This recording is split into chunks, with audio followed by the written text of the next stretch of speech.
so let's go ahead. Let's get started. Last we left off the Risen. Our adventurers survived a tomb of divination and a tomb of challenges. You were successful in many ways, and some less successful. You collected the artifact and the wielder that the Crimson Talon was interested in, though one is in better condition than the other. Your adventures were more challenging than anticipated. There was more at stake, more that could be at stake than you realized. Um, it is a reminder that your your title, your chosen group name, was started in one such tomb. That you have grown to appreciate more, perhaps the dangers tombs might possess. Um, but you are now 1-1 instead of 1-0. So, you have now proven that you can, in fact, survive in a tomb. Um, but that as you as you adventure, your challenges are going to become harder. You are going to be asked to do more difficult things, and you're going to have to try to rise to the occasion. You already know the gods support you and your efforts, but sometimes you wonder how well placed that might be um, when you run into more difficult challenges and the potential to make great sacrifices. But this day, you all survived. And after much walking and then gathering resources on your way back to replace the missing rations you lost, um, you left Didaris' tomb alive and with what you came in for. Um, you traveled back down the roads and out of the desert, back down along the river to the small uh, encampment at the end of the rail line, um, with a bit of negotiation and some coin slipped here and there. You managed to gain passage once again on one such um, supply cars and managed to make your way back into Baldur's Gate. You guys ended up traveling over through the night, and you guys probably slept on the train. It's not like very much was going to attack a supply car. You guys made the lumber as comfortable as you possibly could. Um, maybe found some bags of gravel and kind of like spread them out into like maybe a cocoon, like a little nest area, so it wasn't as uncomfortable as sleeping on rocks. Um, but you guys are arriving in Baldur's Gate. Um, uh, the train station that you arrive at is not the standard station. It is not the passenger station. However, like when you were led here by Kyleton, this train yard is much more open. It's a much larger train yard and it's not as well guarded as the train yard for the small encampment. Um, so you guys managed to get off of the train and leave with no one really paying you any mind. This is apparently something that happens in Baldur Gate pretty regularly. People, riding the rails.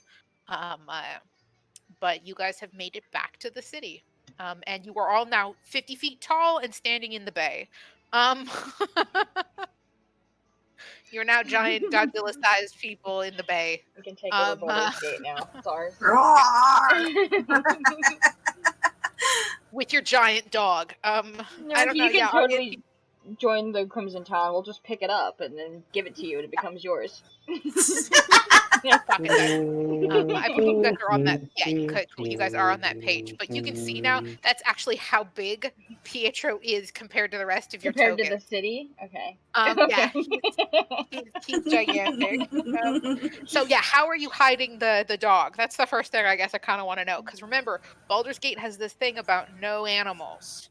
They don't do pets. Horse. But it's an animal. Is that the plan? We're gonna have him be a horse dog again? So technically, if somebody rides him and then like we make illusion on both, can we pretend we are a centaur? Hold on, I have to think. If you want to get real technical about it, I do have polymorph. So technically, you can't polymorph into a centaur, but if somebody casts alter self, alter self, and then put the hat of disguise, which is also the spell alter self, and Pietro thought about being the lower half of a horse, and you thought about being the upper half of a horse, you could probably make yourself into a centaur. It would look like a glitch in the Matrix, though. Something would be very wrong about how your setup is. And so you would be in the uncanny valley. They might kick the both of you out of Baldur's Gate. Yeah, Hubiera estado perfecto. Yo le puse aceite de coco, pero hubiera estado perfecto gelatina de sabor.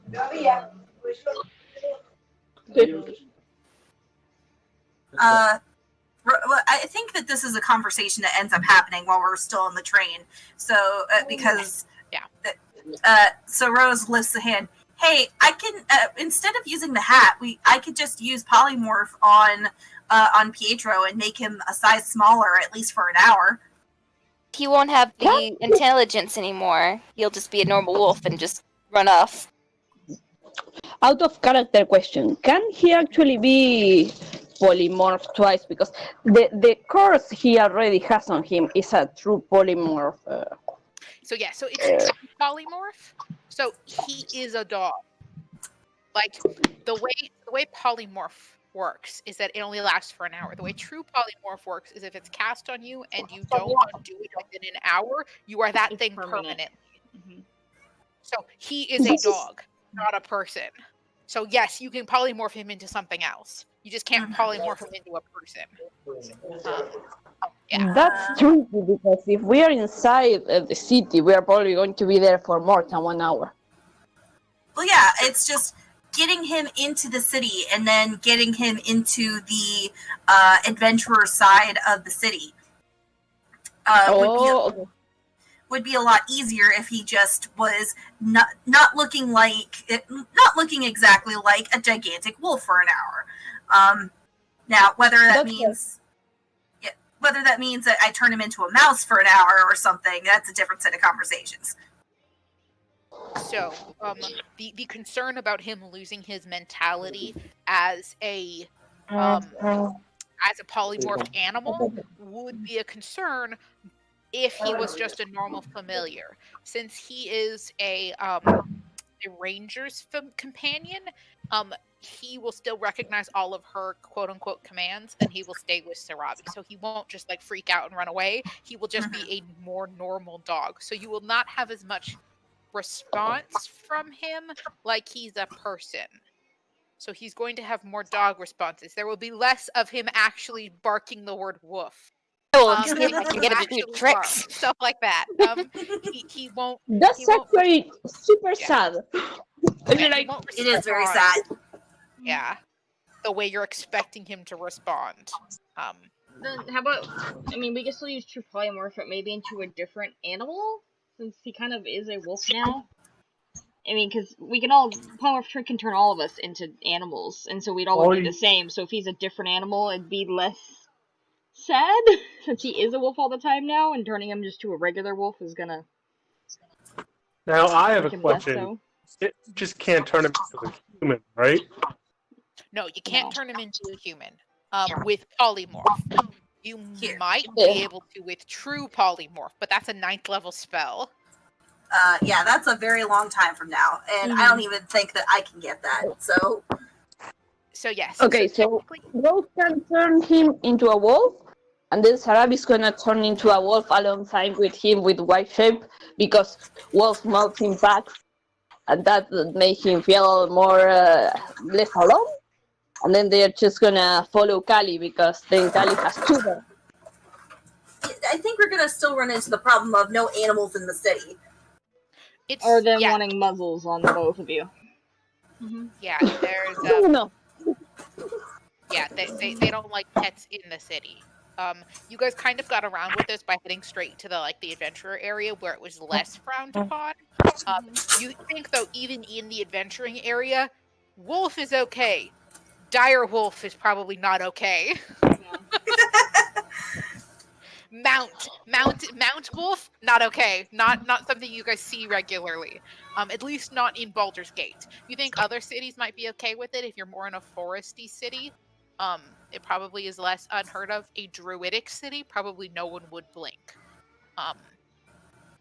And can we turn him into something small that can hide in someone's clothes or something? Or cloak? Polymorph, yeah, absolutely. You can turn him into any sized creature you want. I think we should probably just turn him into something small for now.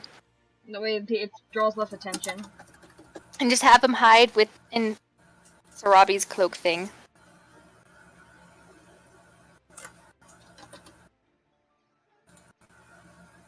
Okay.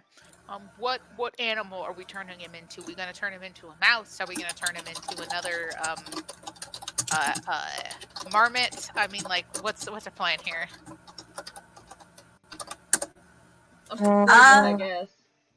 Yeah. Yeah. So Rose just turns to Sarabi and says, "I can turn him into pretty much anything. Just say the word, and I can turn him into I don't know. I can turn him into a mouse. I can turn him into a cockroach. I can turn him into whatever it is that you feel would be more useful." Make him a snake, because I always wanted a snake scarf. Okay, I can make him a snake. Yeah, you could absolutely make him a python or something like that, or a gardener snake. It's up to you. You could make him poisonous too if you wanted, but that's up to you what kind of snake he is. I think that Rose. Okay. I'm just doing this because while I know things about snakes, Rose doesn't necessarily know things about snakes. So I'm gonna roll a quick nature check. Okay. Oh, nice. That's 19 altogether. So, yay, she knows things about snakes. She casts polymorph as soon as we get to the point where the train is about to open up to the city proper. She casts polymorph on Pietro and turns him into a ball python. Oh, cute. Okay. Perfect. I was suggest that one because those are the ones with the stupidest face. Those are cute. I have one. They have the puppy face. Yes. They are so cute. My professor. I want to say he's an exanthic ball python. Sure. Yay. Mostly I picked ball python because out of character, A, they're very cute, and B, they don't really want to go anywhere except, stay in their spot. So in theory, in theory, he'll just chill on her neck. Refresh my memory exactly like this, got Katie? Okay, exanthic ball python. Cute. Axanthic. Oh, that's cute! Yeah! Exanthic means they lose the yellow gene, and so they're only gray and black. Oh, very much fits your aesthetic, Joe. Yours was a champagne one, right? Yeah, I mess up things sometimes. I think that subconsciously Rose does turn him into a gray one because I don't know if she would necessarily know all the different kinds of ball pythons. I do. I'm a nerd. What? I deeply support this endeavor.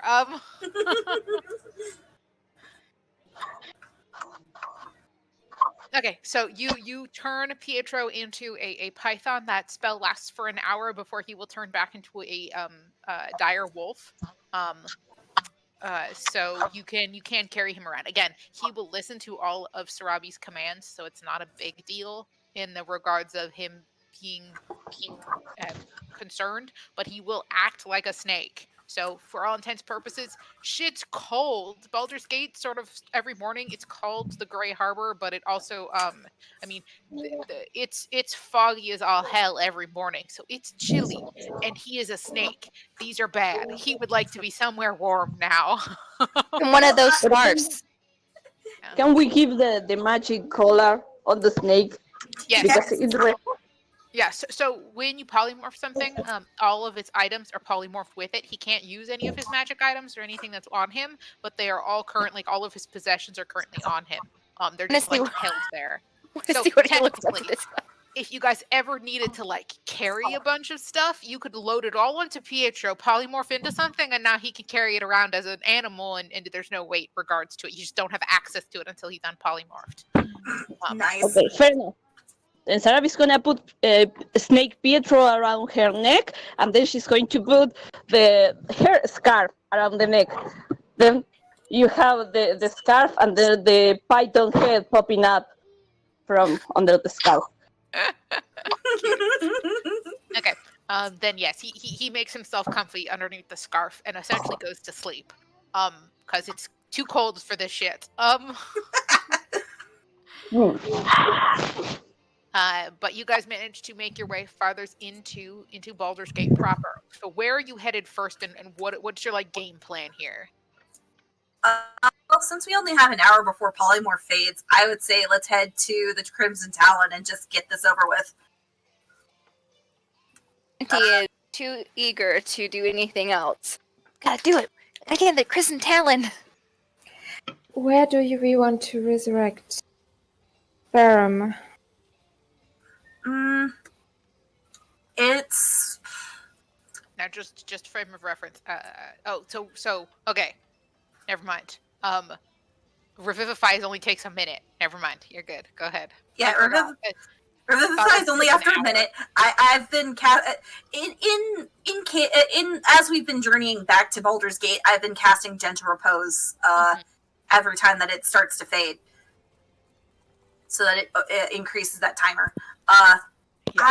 If we're going to do it anywhere, we should do it in front of Kyleton just to have that proof, because they will believe him. Unless he needs another witness, in which case, whatever. It's they can traumatize themselves if they really want to. Is he going to stop us from revivifying him, though? No, he wanted him alive. Okay. They preferred him alive. Yeah. All right. So yes, let's go to Kyleton, and we'll just do it right in front of him, and then I can show off my awesome new revivify skill. Might be better to have somebody else plus Kyleton, just to have that extra oomph for your. Well, I know you're part of the Crimson Talon already, Arianti, but it will put a little extra oomph to your entrance exam. What about his servant or his assistant? Yeah, the guy that he's always joking with. His friend, you mean? I don't think he's a servant or assistant. He's more like a friend. Okay, he was a fellow party member. Yeah. What the hell was his name? Holy shit! Hold on. It's been a while. But you should send a message to Kyleton to let him know we're here and that we need to meet up. Oh, that's right. So yeah, you she can do casts that. Somewhere not public, preferably. Yeah. Yeah, Rose casts sending to Kyleton. I could probably come up with a thing. We're in it. Tell him we have a little surprise for him in our bag of holding. I want to say that on the train trip here, I was probably writing a song about the whole adventure. I'm just eager to sing it after we're done with this. Just gotta keep it secret for now. No, of course. I wrote down his party members' names. Varum's former party members' names, but I didn't write down Kyleden's friend's name. No, Beth, why would you do that?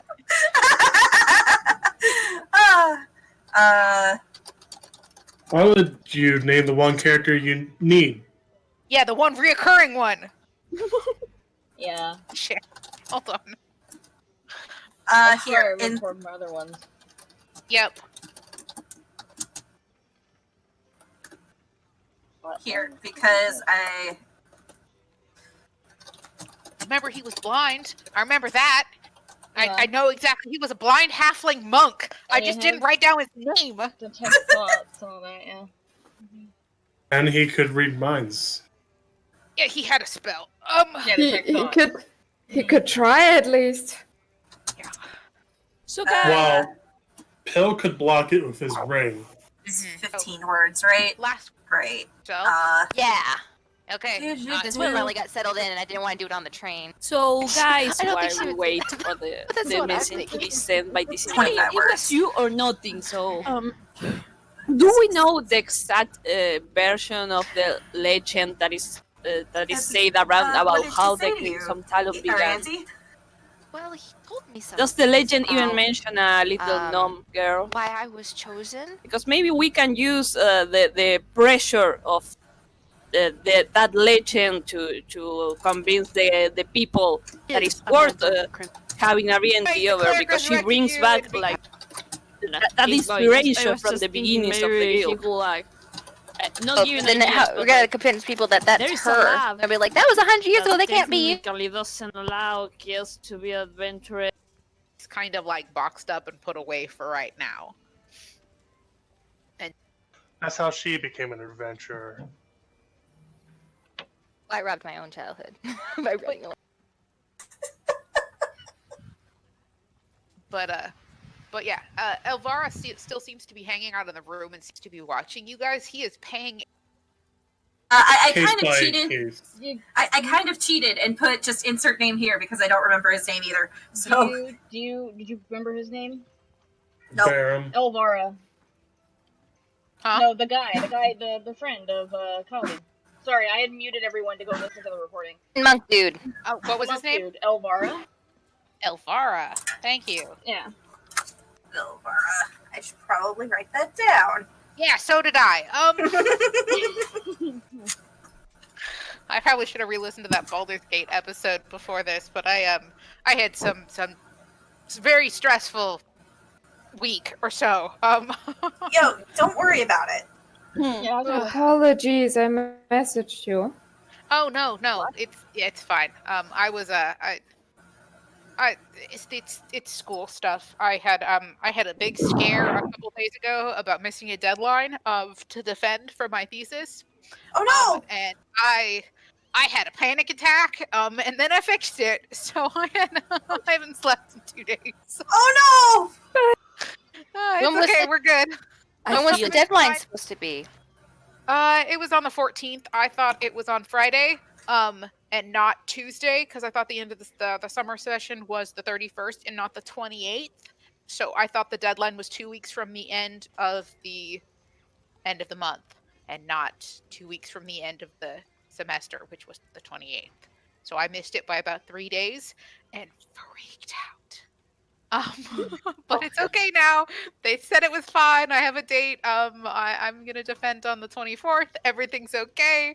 I just didn't sleep for a couple of days. Oh no! I'm you. glad everything worked out. Jeez. I would Honestly, freak out same. too. I don't blame ya. Oh yeah, I had a big panic. Are But you we're okay fine now. with DMing today? Yeah. I slept last night. So I'm caught up on some sleep. I grocery shopped today. I finished all the edits to my document and sent that off to my professors like at 3 a.m. or something. So I'm okay. Now it's fine. I'm caught up again. But yeah, we're fine. Go ahead, continue. I put the message in game chat. Perfect. Oh, whoops! I need to add Elvara's name. That's fine. After a couple minutes, there takes sort of a minute because you guys arrive mid early morning-ish. And after it takes a little while, longer than you had anticipated for a message to get back. And then you hear responding to your message going, "Oh man, okay. Yes, good. I'll make sure that he's ready. What kind of? Never mind. Just get here as soon as you can. Um, That would ruin the surprise. yeah. It sounded a little like he was like huffing and puffing like he was running. You don't know why, but Does Rose kind of gets a very confused look, and then she turns to Arianti. Do you know if Kyleton does exercises in the mornings or something? Arianti, no. Yeah. Kyleton wasn't like a morning person. You're pretty sure Kyleton didn't get up before like the sun was midway up in the sky. You used to wake his ass up. No, he always slept until noon. So I don't know what he would be doing right now. Well, he was definitely awake when I sent the message, so well, I guess we'll People are find busy. out. I had things to do. It's 100 years later. Who knows? Yeah. Maybe now that he's older, he has decided to take up a workout routine. You don't know. But yeah, so he sent off the message. So I take it you guys are heading in from the train station towards the Crimson Talons Guild in the upper city. Yeah, so the you guys end up over here on this side. This is where both of the train stations are located, so you guys will have to cross through Lower City. So you have to cross through Lower City to get to the one of the closer gates here to be able to get to the Talon. So it'll take you guys a little while you're walking, but you will have a good 20-30 minutes still, or a good 40 to 30 minutes still left on that polymorph spell by the time you make it to the Crimson Talon. And again, you approach. Was there anything you guys wanted to do between now and arriving at the Crimson Talon? Any pit stops? We don't have much time. We only have 1 hour before the polymorph works. Yeah, we have lots of... In canon, we have lots of time to do the things that we need to do. Mm-hmm. Okay. Then you guys basically make a beeline towards the gate, the closest gate to the Talon, and you guys manage to get you with the warrant that you have issued by the Crimson Talon. They let you in. The guards don't seem to have any problems with letting you through the gate. And you make it into the Crimson Talon. Again, the disparity between the Crimson Talons Guild Hall and the general guild halls that were over in the other over near the docks is just dramatic. Like visually, it's just apparent that these are the pay scale here is dramatically different. This building is marble and it's all elegant with like gold gilding, and it's like got these big, gorgeous front doors that are detailedly carved, and it's just distinctly different from the other guilds that you know of. The sort of power that they supposedly command is different. And as you guys arrive at the Crimson Talon, sitting outside is actually Kyleton. He was sitting on the steps waiting for you guys. Nah. To him and jump on him like, hi! While everyone she goes, Kai, your city sucks! Look, I had to make my brother even dumber than he is so he could come here. I'm sorry, what? And then he takes the snake and shakes it around. My brother! I have to make him dumber than he is to come into here. The only thing he did was just to put up a couple kilos. This city's fat-phobic. It's not actually my city. I feel like I should clarify. I don't even live here full time. But I can see that your brother was the dog who is now a snake. Am I following this correctly? It's yes. Okay. Just let's just. I hope that the room that you picked is big when the spell fades. We should go somewhere that's not out in the middle of public. Yeah, let's in do a that. decent size, please. Oh no. Yeah. All right. Very well. And sorry, let me just pull up the picture of Kyledin just as a fun reminder. This is what he's dressed up as. He's missing the hat today. He's he a looks cowboy. less. Yeah, cowboy musketeer. Yeah, he looks a little less musketeer-y today. But just as a general reminder, he is half elf. He does have gray, a little bit of gray in his beard and his hair. He's nice and that like a little bit of salt and pepper going. His outfit looks more formal, so it's less standard adventuring garb and more like official, like he's wearing a tunic and a vest, and he looks more done up today. His hair like has been politician combed. almost. Yeah, a little politician-y. He does not look. He keeps pulling at the ascot around his neck like it's too tight. And he's trying to adjust it. Like it's not comfortable. Feels like he's being a bit anxious today.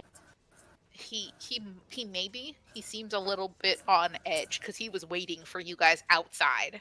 And he looks between all of you and sees no dwarf. So Rose puts her hands together. It's related. Sorry. What does this surprise entail? He's guiding you guys through the hall by this point. So he's taking you inside and he's like, so about what you left to collect. What happened? Well, like, all right, let me just get out the body bag. Mine goes straight to point. She goes, "We're gonna revive. We just need a space to do it, please." I am no mage. Oh, we don't worry. We have how we're gonna do it covered. We just need we need a room, a private space. We just thought you should be around. Our auntie wanted to show you one of her new tricks. Yes. Also, just in case you were wondering, we weren't the ones to stalk you. No, of course not. It was someone else. Now, can Pill pull out Varen's body, or does he need to, No, like, we're in the search middle through of walking. You're not pulling anything out. Okay, I thought we were in the room already. No, not yet. Sorry, I thought Pill was trying to be trolly and do it in the middle of the fucking hallway. Just imagine like, Pill opening the bag, reaching down into the bag, and then pulling up, and it's just like he has Varen by the head, and it's just like lifting up a head, and then he pushes it back into the bag. Yeah, that's what I figured he was gonna do. It's like, don't do that in the hallway. Yeah. Exit. Yeah. So you all manage to he gets you guys into what appears to be a it's not it could have been an office at one point in time, or perhaps a small meeting room. It's got a large table on it. There, it's got some art and other kind of fancy things on the walls, but the table itself is actually empty. There's no like decor on it. And Varam's like, I'll need to go tell Elvira where we are. Go ahead and prepare. I know that spell takes a bit of time to do. Are you certain you're going to be able to revivify him if that's what your goal is? You have to. I've been casting Gentle Repose on him since we found him. That's good, but Rose also did a thing that keeps him like where he can revive him with Revivify, even if a couple days have passed. I don't remember what it's called. Rose looks at Kali like, that's exactly what I just said. Yeah, I know. No, It's just like when when somebody is like a scientist and they're explaining a thing, and then somebody else explains it in layman's terms, and he's like, "Yeah," and the scientist is like, "Yeah, that's what I said." Mm-hmm. Yeah. That was especially my fault because my headset cut out, so I only heard Rose go, "Well," and that was it. So I was like, Still, okay, it still works context-wise. Yeah. Mm-hmm. Yes, but how are you going to convince him to come back? Shit, I was about to say that. I was like, wait. The soul is supposed to want to come back to the body. To entice him back. I mean, you can't just tell him we're gonna stick him in jail. We have that dagger. Yeah, I was just saying we could just offer him the dagger. Obviously, we're not going to really give it to him, but we're just going to say we are. Also, the one who is casting the spell is Orient, right? She has the charisma to like lie to his. Yeah. Yeah. But other people can assist her too. Yeah. Mm-hmm. All right. I will. I'll let you all prepare. I will be back in a few moments. And he leaves, leaving you guys to the room to figure out how you want to try to get his body out of the bag. Okay, guys, what do we do if the guy doesn't want to come back? Well, it's still mission accomplished, even if the guy doesn't want to come back. Just because they prefer him to be alive doesn't mean that we failed automatically if he doesn't want to come back. I mean, but maybe we need one of them has speak with dead too. Well, we can always find a priest that knows true resurrection and pay them a lot of money. We'll have to cancel our shopping trip, but... I'm trying to see if I have anything that could be useful. We do have still the dagger still, so... And if they need like proof that he did the thing, isn't there like a spell that some people know where they can literally talk to the dead? You talk to the corpse. That's what I'm... Aha! Yes, I do. Speak with dead. Speak with dead. Yeah. Mm-hmm. I can do a few minutes of prayer to do that. But that would be best done if we can't resurrect him in front of the people who want to execute the other prisoners. The people that have captured. Because they need to see. They don't need to just... It'll be hearsay. If we just say, oh, he said this, they need to see it themselves. Oh, for sure. And also the spell only lasts for 10 minutes, so... Yeah. Mm-hmm. Yeah, back up. The point is just to get him to confess, what they can do if he's dead too, I guess. So, Kill, any idea what you're gonna say? No. You gotta entice him to come back. We do have the dagger that he wanted. I don't know, not sure how... Sorry, I'm reading through the Say spell. that we tried to rescue him from the snake people, but they got him. And we're doing what we can. I don't think he would fall for that. What else would he want besides the dagger? Power? A deal to not go to prison for life? Yeah. He would want, like, amnesty. Yeah, but that would be lie. So what? We can promise a negotiation. You don't need to promise that he will be free. You just need to tell him that he will have a chance, defend his case. And maybe get a deal.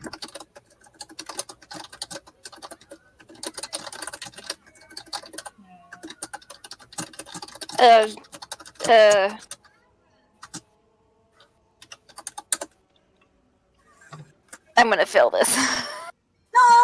You can inspire you don't know yourself that. beforehand. Like, talking in a gameplay gameplay terms. You can also inspire yourself beforehand, and then when you have to roll the persuasion roll to persuade him back, you have inspiration. You can stack them up. A child, though. I mean, even then. It's all the more reason that he could underestimate you. Yeah. Just Rose, do you have bless? I do have bless. I Can anyone trying to persuade him? Can't we just because bless adds a d4 to any ability check, or is it saving throws? Oops. No, I think guidance is ability check. Guidance is ability bless check. is saving throws. Also, enhance ability gives you advantage on checks. And I can do prestidigitation to make it look like I'm holding the dagger. Well, I don't think he's gonna magic? see it. He hears. Oh, he You're hears. talking He can't to the soul. Yeah, and it hears you. Here, I'm gonna. Enhance ability might help just because there's a bunch of different ones that enhance ability can do versus just a plain old D4. Yeah, I think bless is for saving throws anyway, and not for checks.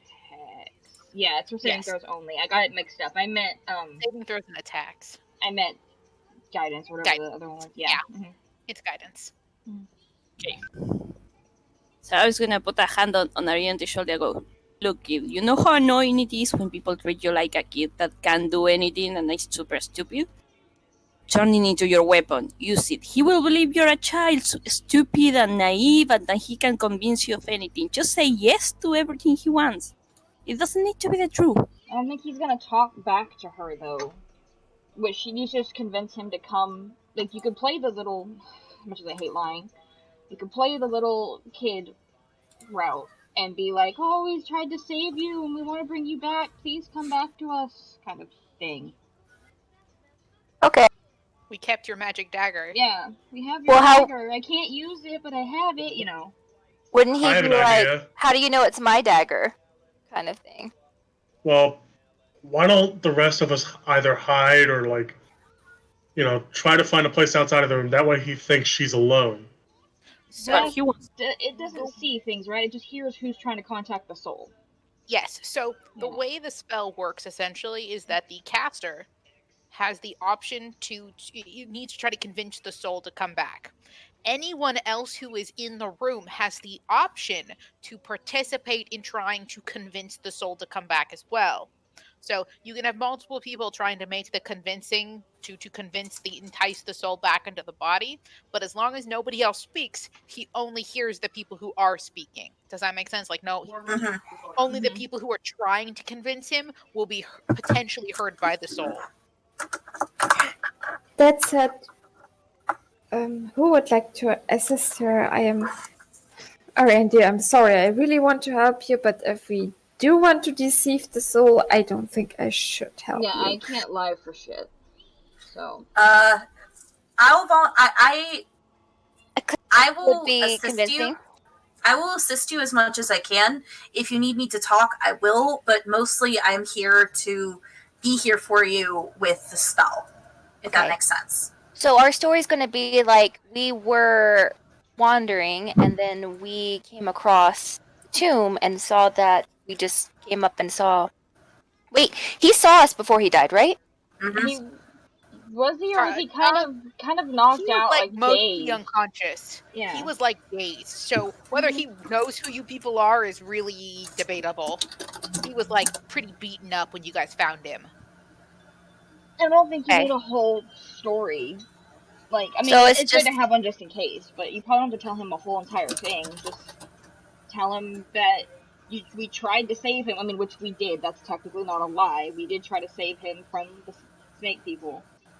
And he died, and now you're trying to bring him back. You want him to come back. We don't know who he is. It's like, we're sorry, we saw that you were being attacked by that snake lady, and we tried to save you, but we didn't make it in time. But I have the power to bring you back. Does he know time? Like how long he was dead? Probably not. Okay.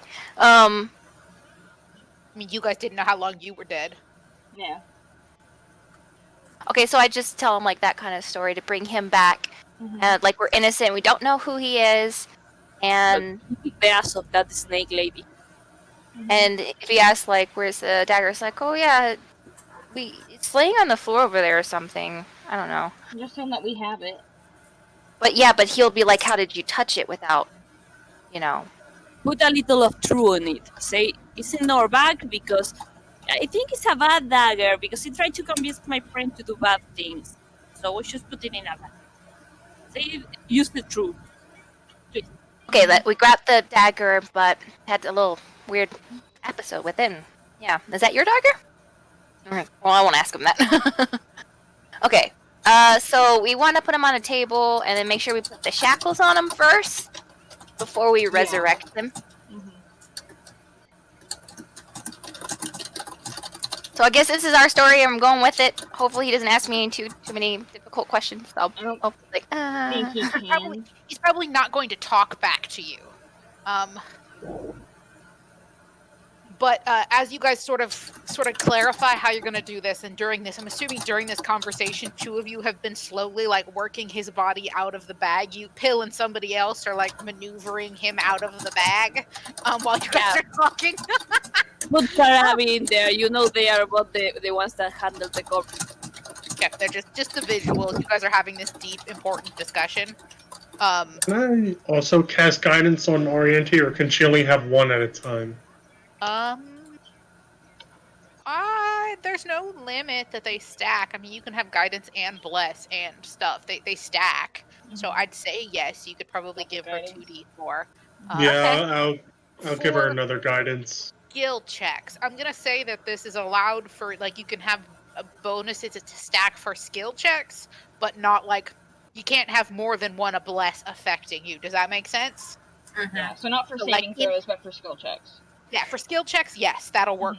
Different kinds of ability checks or different kinds of buffs will work at the same time.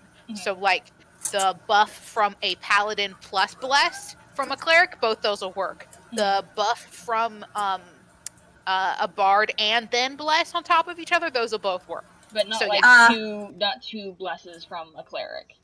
From clerics or whatever. Yeah, from the same class. It's got to be a different thing. Okay. For combat stuff. For out of combat stuff, you guys can buff the shit out of yourselves. Okay. Is enhanced ability also because Will could cast that, but yes. I don't. You could, and that'll give you advantage on the roll. So what you're saying bonuses plus advantage. Can we? I can also cast enhance ability. Can we stack enhance abilities? You can't stack enhance ability because it's only giving you advantage on the roll, so you can't have advantage. You only get one advantage. Okay, that's fine. Okay, so I get 2 guidances and 1 enhance ability, and then I'm also going to give myself the Bard of Inspiration. Yes. No. And then Rose, were you gonna help too, or just? I don't think I have guidance. Is the thing.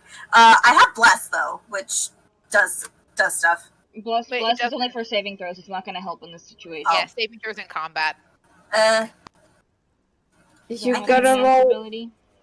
You gotta roll religion, right? So it's probably intelligence, no? No, she's making charisma checks. Oh, okay, never mind then. Because you're making the charisma check to persuade him to come, the soul to come back. And then she also has to roll a d20 anyway to see if her persuasion, like, to see if she actually successfully revives him. She'll be rolling the d20 to try to convince him, then another one to actually bring the soul back. So Eagle's double. So Eagle's Splendid is. So Eager Splendor, yeah, that would give her the advantage on charisma. While you guys are kind of deciding how you want to buff Arianti for doing this, there's a soft knock on the door, and then Kyleton opens it, and Kyleton and Elvara show up. I found a picture for Elvara. I knew I had one for him. So Elvara pops in. It's in the in-game chat. Minus the bird. He doesn't have the bird with him. He just has the it's a staff that he uses like a cane for someone who's blind.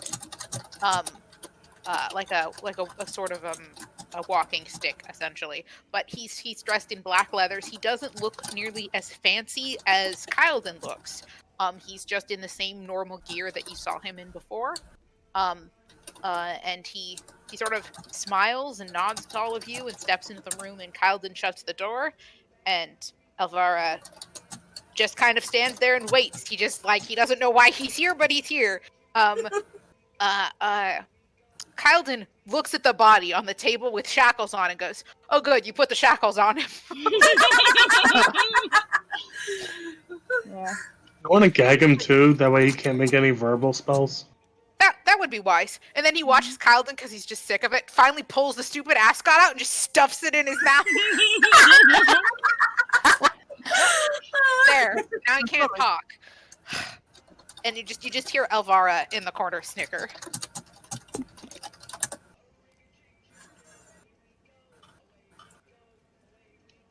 He's not going to know what's going on with his body, right? I don't know. What do you want to do to the body? Oh my god. What? I've been resurrected before. I'm familiar with it on the other side. I don't remember anyone doing anything. Elvira in the corner goes, "Oh, I slapped you twice." No, he won't know if you did anything to his body. I mean, we can also think back. Do we remember anything from before we woke up? Because I don't. Well, you guys got vaporized. Well, yeah, I know, but like we didn't remember anything even as we were being brought back. We didn't remember anything until we had opened our eyes and actually looked around.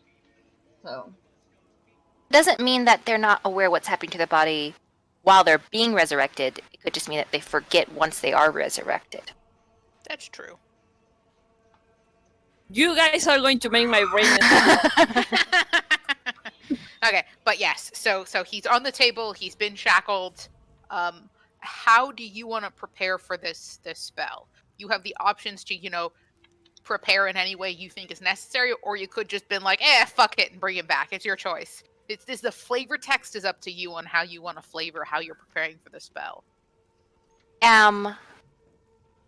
Humming myself a little tune to inspire myself and taking out a gem and holding it and just, I can do this. I can do this. Kai is watching. I can't let him down. This is the moment. And I stand up in the, it's like a big table, I'm guessing. I'm standing at the end, right in front, while everyone else is standing on the sides. And I'm standing on a chair because I'm short. Rose is also standing on a chair next to her, just like providing assistance. I'm going through my head about the story I'm going through and making sure I don't slip up. Staying innocent, cute little girl who's just really worried and wants to bring him back, which and anyone else would actually be true. And I'm an actor feat, and I have +9 persuasion, so I'm pretty sure I can make the act.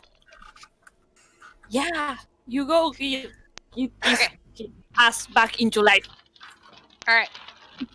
Go ahead and roll me a d20. It's a plain d20? This one's just a straight d20. Okay. 6. And what is this for? I can probably add stuff. You can add. You can't re-roll this one, but you can add any of the guidance and/or bardic inspiration. You only get one of each of those, so you can add whatever you want to this roll. Any of those bonuses. But you can't. Once you use them, you can't add them again. 9. Even with that, it's only like 11. Oh, or 13 if I get the whole 4. what's your D6? Oh, your D6. My what? What's your inspiration? D8. I rolled it. I got 3. What is this for? Do you even need inspiration? I mean, it's not a thing. Something that you fail. This is to see how successful the spell is versus like how strong the connection is to the soul. That'll change how well it'll affect essentially how difficult it is to resurrect, like convince him. Like it's like how good of a connection do you have to the soul? So this is the connection, and then I have to roll to persuade, and then I have to roll to bring him back? No, so this is the roll to connection is triggering the spell, then you have to persuade him, and then I roll something to see whether you succeed. Mm-hmm. Okay, so I have 9 so far. Do you guys think I should use the roll D4? Yeah. Yeah. Okay. 4. Because so it's guidance is a cantrip, so they can just keep guidancing you. So technically, Revivify is an action, so guidance was an action to cast it. Mm-hmm. So if they are participating in the ritual and they want to add to it, then yes, but then the connection will also include them as part of the check. Does that make sense? Mm-hmm. Yeah. So yes, they can continue to add buffs to her during the spell, but I will take that into account when I'm rolling. Okay. Oh, here's something that I think that Rose would have done before the ritual. She casts Fortune's Favor on our auntie. What does Nice. that do? This was your new spell. Wait, Yes, didn't I have advantage? You have advantage on the persuasion check. Okay, not okay. What's your favor? It's a new spell, like brand spanking new. Basically, when a creature makes any kind of roll before the spell ends, it can dismiss the spell to roll an additional d20 and choose which one to use. So you can. So this essentially would give you the reroll on that if you wanted to use it. Mm-hmm. So it's like essentially, it gave me advantage. Yeah. It's More or less. essentially letting you borrow the ability luck. So you get to reroll the d20, but not just advantage. Yeah, it is like advantage because then you get to pick which one you want to use. So yes, it's essentially giving you a temporary luck, the temporary luck feat. Okay. If I re-roll that, then can I? And I got a good one, and I can just say like I didn't do the extra bard inspiration and whatever rolls. Yes. Okay. So I guess I'll let you we'll use retcon. that. So go ahead and reroll a d20. Let's hope I get something better. 18. Hey! So I That's significantly better. So I guess I mean the highest I can get is 20 anyway. Do you guys think I should use the D4 or save that for persuading him? I would save it for persuading him. Yeah. Okay, so far I haven't used my extra die. Just Okay. this. Thanks. You haven't used either of the extra dice yet. Yeah. I'll have to reroll it. So But now you have good internet connection. you feel the spell. This. It's almost like a cool. It's like looking on calm water.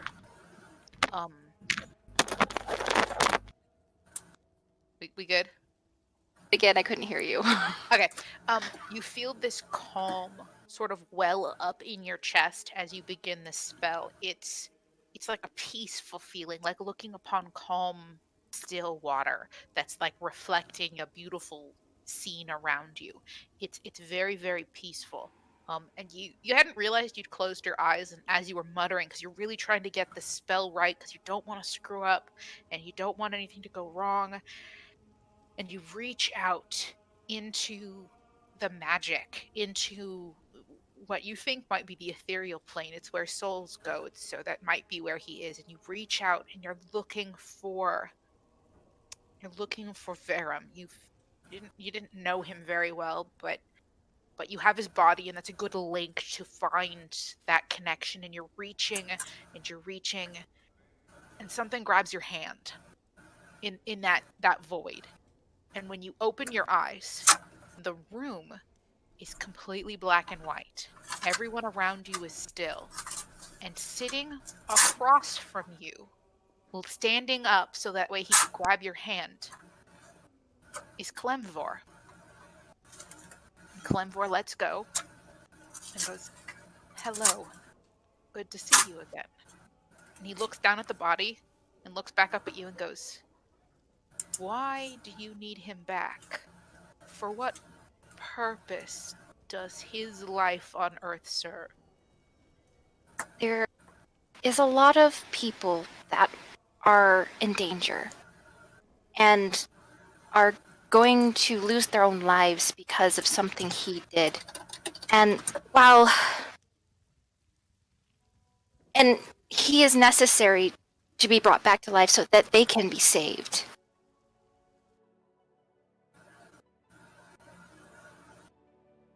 I see. And you think his soul is worth redeeming, worth a second chance?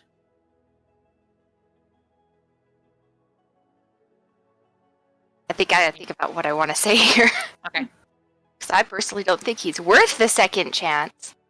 Well, I think the lives that he'll save are worth the second chance.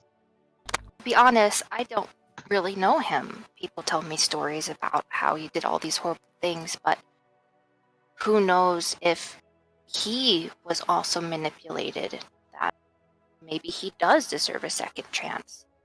But the people that we also need saving most definitely deserve second chance. So yes. So you seek his soul to gain justice upon your plane.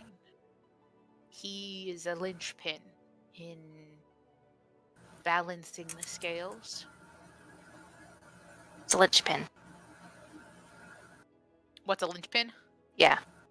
Linchpin's like the key part. It's like the really important piece that keeps everything together.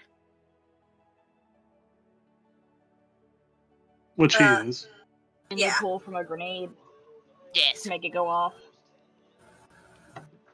So while Ariente really wants to prove herself to the Crimson Town, she also honestly deeply cares about saving the other people.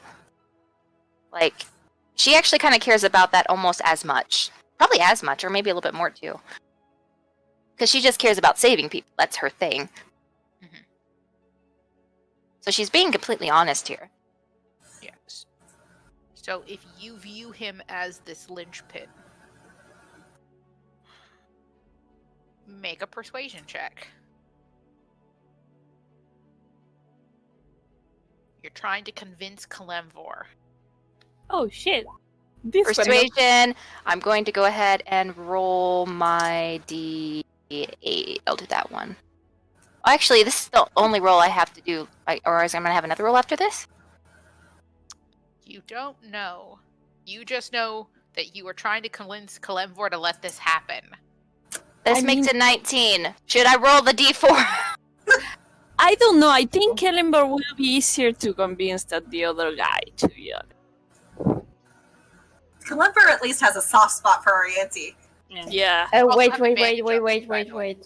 Wait, I mean, yes, them together is exactly. 19, so. Okay, so I can You can do reroll one- your persuasion, Okay. and you'll pick the highest. Oh shit. Okay, so Okay, the 18 is the second one. Which is better. So now you're at like a 23. Yeah. Okay, I'll go with that. And you sort of you feel this determination as you tell him, yes, this is the linchpin. This will balance the scales. And Kalimvor looks at his body and nods, and he still, whenever you see him, Kalimvor is never dressed wealthy. He's always looks like a man in a tunic with just normal working pants. He just looks like any person off the street. He looks like a commoner. His hair tied back. It's kind of long, but he keeps it back in a ponytail. He could be some farmer you've passed 20, 30 times in your adventures. He nods and he reaches into his pocket and he pulls out what looks like a coin purse. It's absolutely void of color. It is not just black, but seems to be so dark that the light is being bent into it. It's like absorbing light. And he opens the purse and he plucks out this spark. It's like a living, glowing star he's holding in his fingertips. It's just this teeny, it's like a marble of pure light. And when he's holding it next to the bag, they look, it's very disturbing because it's almost like the bag is trying to suck the light back into it. And he very gently places the marble over Verum's chest and pushes downward, and the marble sinks into the body. It's still totally still, like the world around you is frozen in time, and it's just you and Kalemvor, just like when you're having your dreams. And he closes the purse, places it back in his bag, and goes, I trust your judgment. See that this soul does no further harm to your plane. I did not think he was worth bringing back, but you are on the plane to tell me what I cannot see, to tell me what I do not know. You see value in his life, you may have it. Just know that there will be a time or place when I cannot make this trade for you. I cannot give you the benefit of the doubt. Remember, the scales must stay balanced. And you watch as it's almost like the world around you melts for a second, and like all of the color starts at the ceiling and slowly seeps back in as the color seeps down the room, like paint dripping down the walls as color is returned. His form in front of you, as the color behind him starts to fill in, he begins to vanish as it's like dripping down, and you're returned back to where the current time you're in. As you do, you hear Verum breathe. He just sucks in a breath. Through his nose, because he can't do it through his mouth. Yes.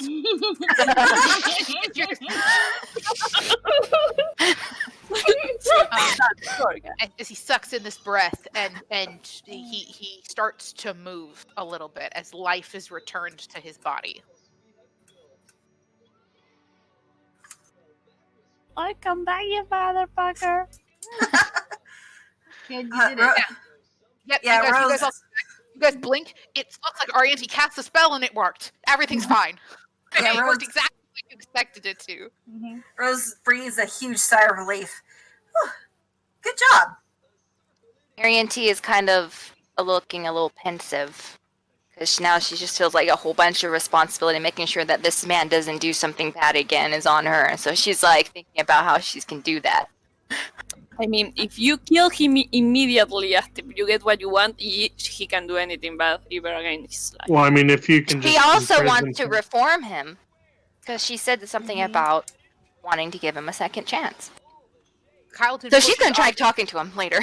Carlton pushes off the table and goes, "Oh my god, you did it. You brought him back. How? You didn't even say anything." She's that talented. Yeah, that's so good, Jess. That's very impressive. And Elvira, who's standing in the corner, goes, "I assume it must have been. I have no idea why I'm here. What are we doing?" Choose Elvira, he's blind. Rose like gets all red. I just having another witness that's not one of us was. But he can't witness it. He's blind. I didn't think about it until it was too late.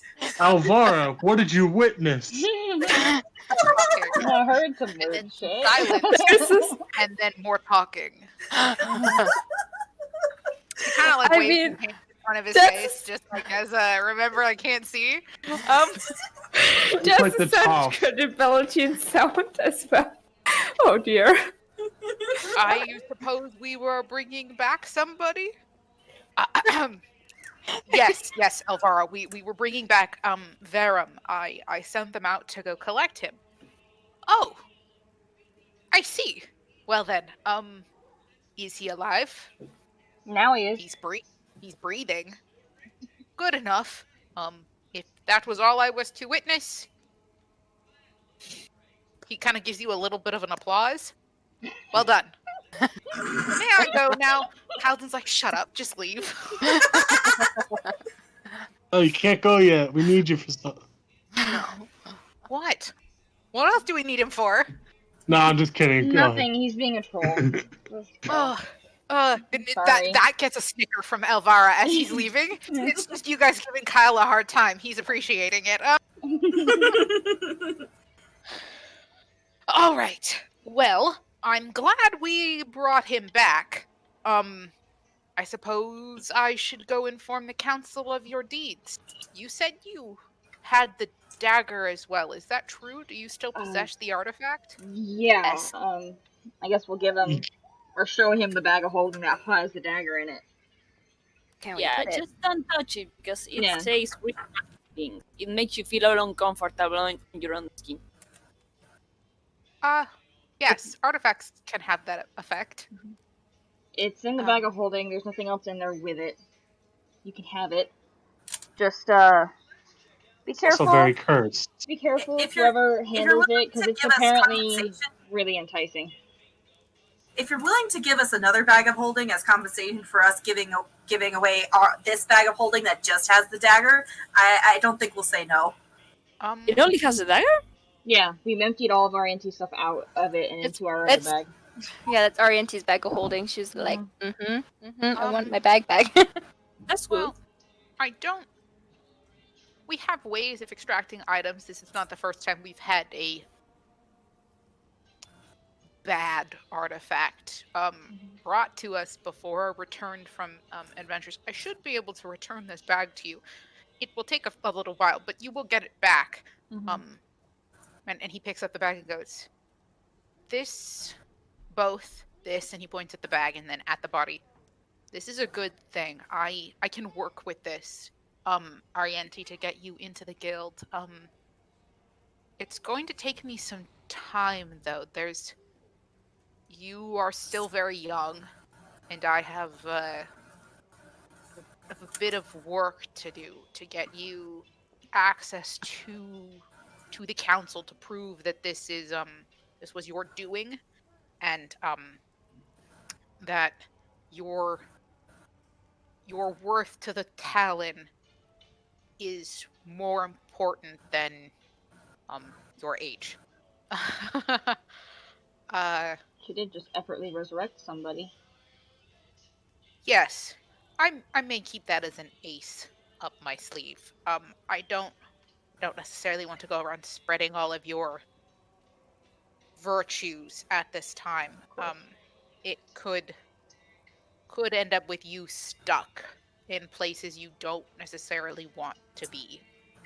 Um, the guild is very demanding. It's not as freewheeling as it was when we were younger. Um, so I will see what I can do to get you properly instated. Um, Perhaps even as a legacy member, as you rightfully are. Uh, Yes. it will take a bit of work, but if you all if you all can remain in Baldur's Gate while this is happening, that would be the best. Does anyone object to that? No, we're No. good. Uh, would uh would doing jobs for Baldur's Gate count as being in Baldur's Gate? As long as you return, as In long a as you're not timely like manner. heading I, off somewhere into the unknown, as long as you're coming back and staying here, yes, it shouldn't be a problem. You all are welcome to work for your other guilds. I'm certain they would appreciate the extra help. also, Okay. technically, Arianti never left Baldur Gate. We arrived. But yes, I will likely need, our auntie, you will likely need to come to the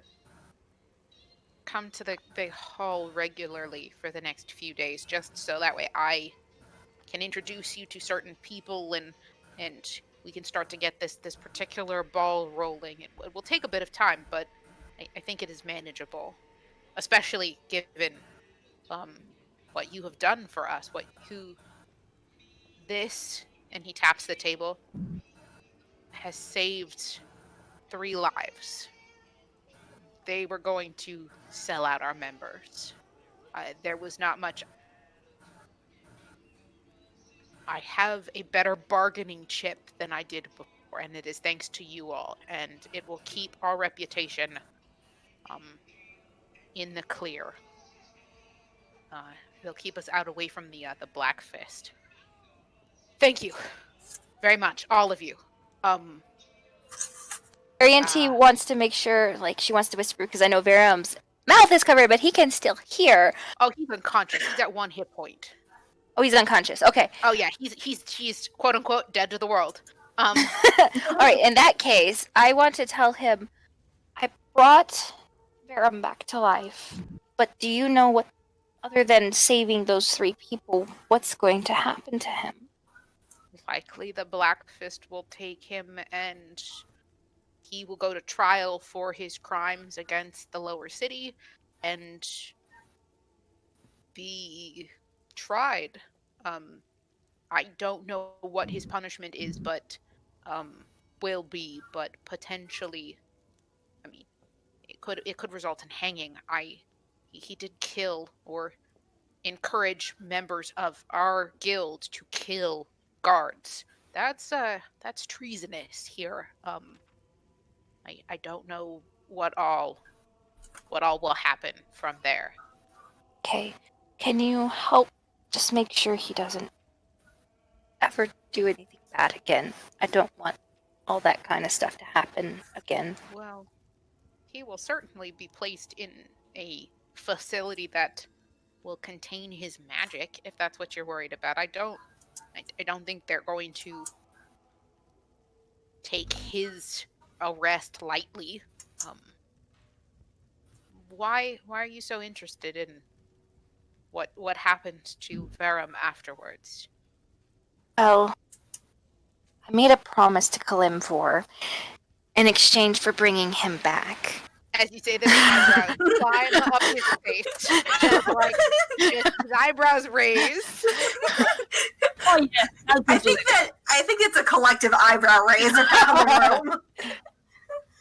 Oh, you saw Uncle Cam. How is he doing? So, I just pretty much explained to them what Kalimvor told me. That is weird. That's weird. That's very weird. Rose is just stuttering. That's not how the spell's supposed to work. Special.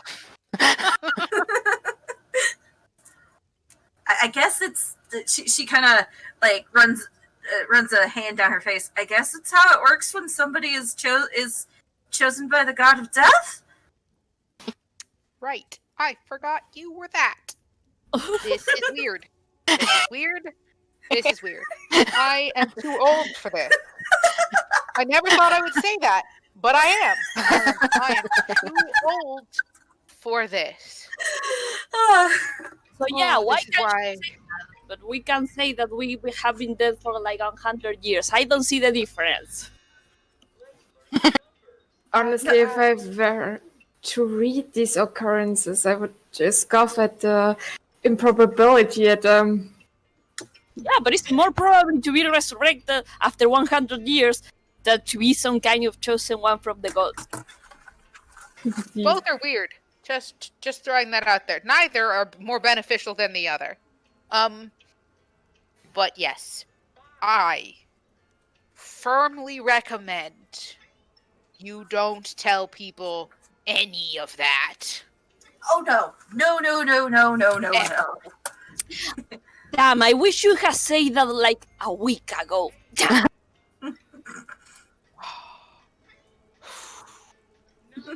So Rose, how is that alter memory spell?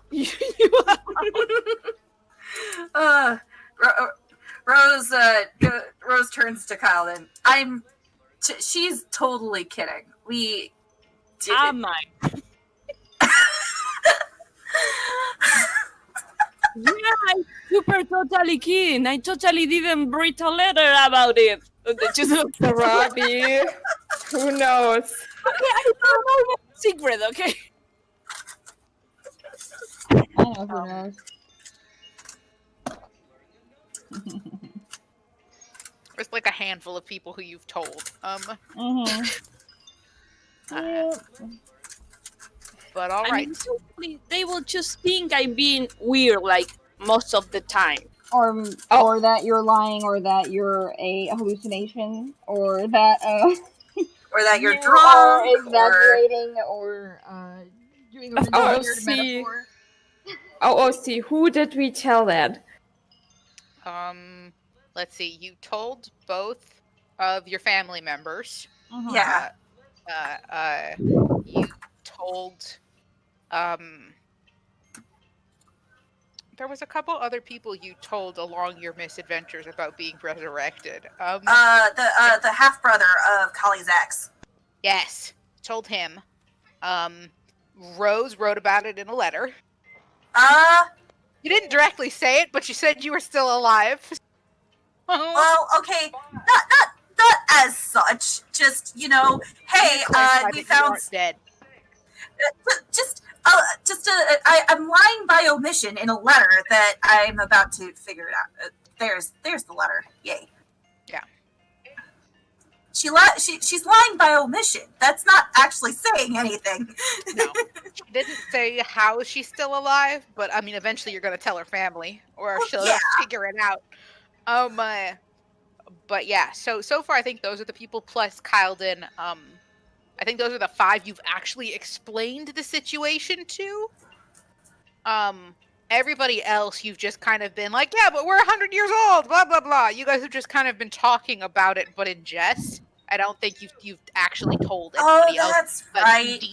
She did send to both her mom and to Jack. So she hasn't told her whole family.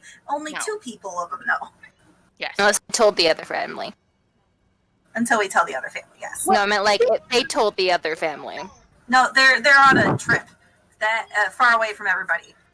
So these are the people that we're trying to find. I mean, there are like 4 million reasons why we could be more than 100 years old. So it's not really that weird. No, and technically, true resurrection is a thing. People can do that. You can bring people back from thousands of years ago. That's a thing that can happen. It's just like it's normally one of those like Hail Mary things that you do where you resurrect an ancient hero from before to help fight a dragon or defeat somebody or whatever.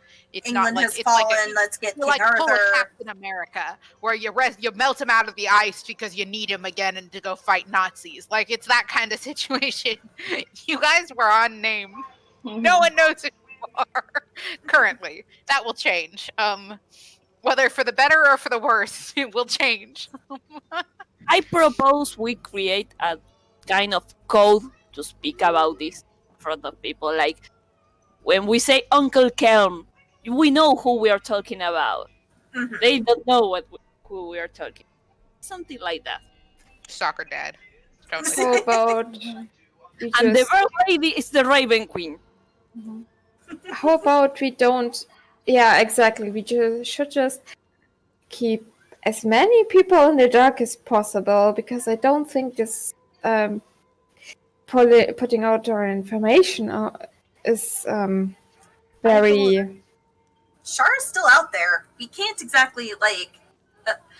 We need to be real careful about who we tell. Certainly, eventually, like Char and Kidrith don't know that we're alive. Currently. Eventually, we should be careful right now. True. I propose no talking about this anymore to whoever we might talk about this. I didn't message my mentor and told him that, hey, I am suddenly alive. You're an elf. You're an elf. Yeah, that's no one cares. It's irrelevant. Yeah. Yeah, sure. You didn't mess up and send the info to your loved one. Just rub it on your faces. But like you're an elf, no one's gonna bat an eye about you still being alive and still looking as young as you are. The rest of us, that's a different story. Apologies. Me and Pill and Sarabi should be dead, and our auntie should be an adult, and Rose should look older. Yeah, and I still have a lot of hard time. Oh yeah, for sure. I'm imagining that this is happening like half in character, like Vero, like we should really just stop telling people this, and everybody else like, who are we going to tell? Mm-hmm. And then Rose raises a hand. Well, I have family that's still alive, and would like to know what the heck is going on. I think as long as we don't go shouting it on top of the rooftops and telling every single person we run into, and only telling people we trust, we should be fine. But we should try to limit who all we tell. In Rogue's case, we can say that she just aged really well. I don't know if that's gonna work, but we'll see. I'm very sorry. I'm just very worried, and we don't have, and there's many unsavory people that could find out about us. That's fair. It is fair. I mean, almost everybody, Callie and I are dead, so anybody can say, "Oh, look, humans that should be dead right now."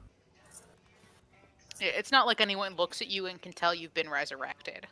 Yeah, or even knows who we were 100 years ago. Exactly. I'm going to miss the "I could be your grandma" jokes, but okay.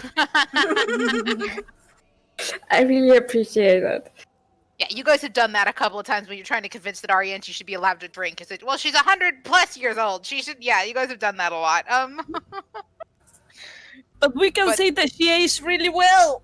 Yeah, you guys have just said all of those things in jest. She's an old You have not like soul. directly explained this to more than a handful of people. Yeah. Yeah. And most of them probably aren't gonna tell. Yes. Most. I mean, if anybody asks, we could just be like, "Oh, it's an in joke." Because we're all dead inside. No, I'm kidding. Also, sorry Yeah. if I was aggressive about this, out of character, but I think No, you're fine.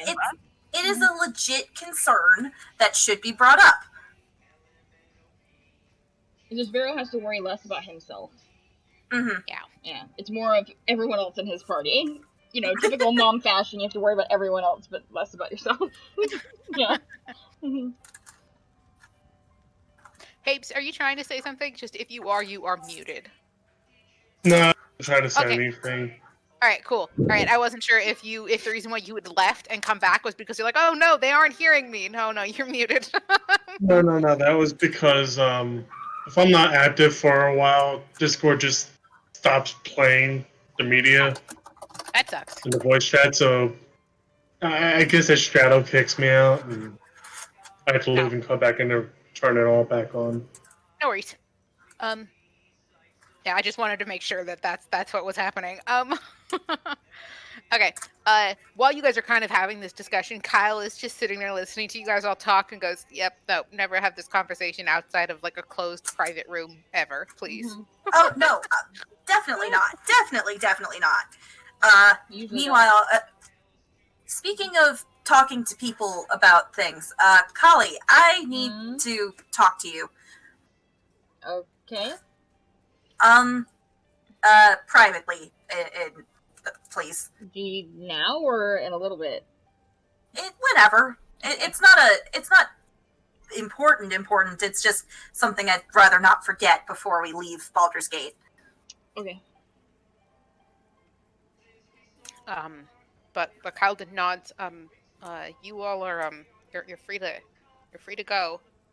I need to get this ball rolling first and explain that we have him back and that a entry a prospective new member was the one who returned this body, and I need to get on that and fudging a little paperwork. of course, apologies for taking your time. I think no, this was far better than the meeting I was in. I think that by this time, just comedically, polymorph finally drops, and we suddenly and there have is now a dire wolf in the room. Oh crap! Crushing Sarabi because he was on Sarabi's neck. Oh crap! He doesn't get up. He sits down. On Sarabi. What? Please tell me Dog Pedro doesn't fur come and back dog to his butt. real home. Well, He comes back into shape in sorry. the room when he's a snake on your neck, so now he's a direwolf that's crushing you to the floor. Sitting on you. yeah, that's exactly what I was asking. Yeah. He is. Do we He is have a case of crushed by a wolf? Mhm. Yes. He is currently just happily sitting on you. He is not in any way trying to get up. He's just sitting on you. This seems to be appropriate. Rose goes ahead and uses the Pearl of Power to get back that 4th level spell slot. Do you just want me to... That's a bigger dog Yeah, than when you were here last. he had a growth spurt. He did. Dogs Yes. don't grow like that. He's not normal. Well, he's a wolf. He's a very special boy. He, as far as we can tell, the magic that turned him into this, she waves at Pietro, makes him grow over time, I guess? That makes no sense. I mean, has What is anything wrong? we told you made any sense so far? I Honestly. keep expecting you to. I really do. I've been an adventurer before. I've started a guild. I fought dragons and liches and vampires and gelatinous cubes and mimics. I almost got eaten by a rug once. Why? That sounds entertaining. Sorry, did you think that when I called him my brother, you thought it was a nickname? Oh boy, do I have a history for you. No, too much information. Tell it to me another day. No, no. He sort of grabs Ariente and goes, "Don't die, please." Tell it to you another day Okay. when you can have a bunch of alcohol. All of you, don't get into trouble. More trouble than you usually get into, because I can't tell you not to do anything bad. That seems counterproductive. Yeah. Ariente, come back here tomorrow.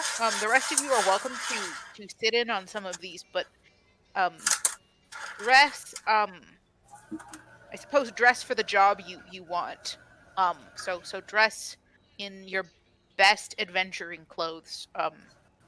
Ariente, and the rest of you are welcome to arrive as support, but she will be the prospective student, and so, or the prospective member, and so will be in a lot of the meetings that you will not be invited into as just companions to the potential member.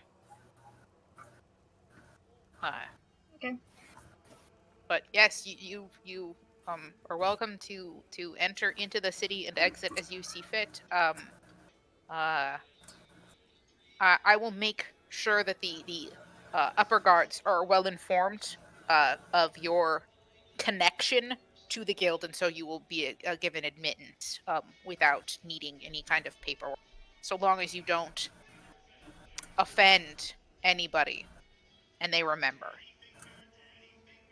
Be in the city for a while. Is there a way we can get a permit for Pietro? Being a dog, a big one. Because we can't keep doing polymorph over and over again. That's not. But so that's not like it's like a rule in Baldur's Gate not to have large animals. It's not like it's like a just a city rule. I don't know if I would be the person you would want to talk to about getting him permission. If you stay near the docks, for the most part, people will be concerned, but no one will arrest you. If you start to go down into into more of the city, especially the upper city, you will run into issues.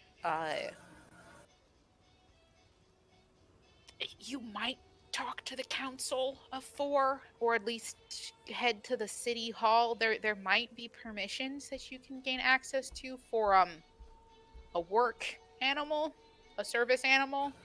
That there might be rules for that. I don't know if there's a size limit on it though. Horses are Sorry. allowed. Could you make him a horse?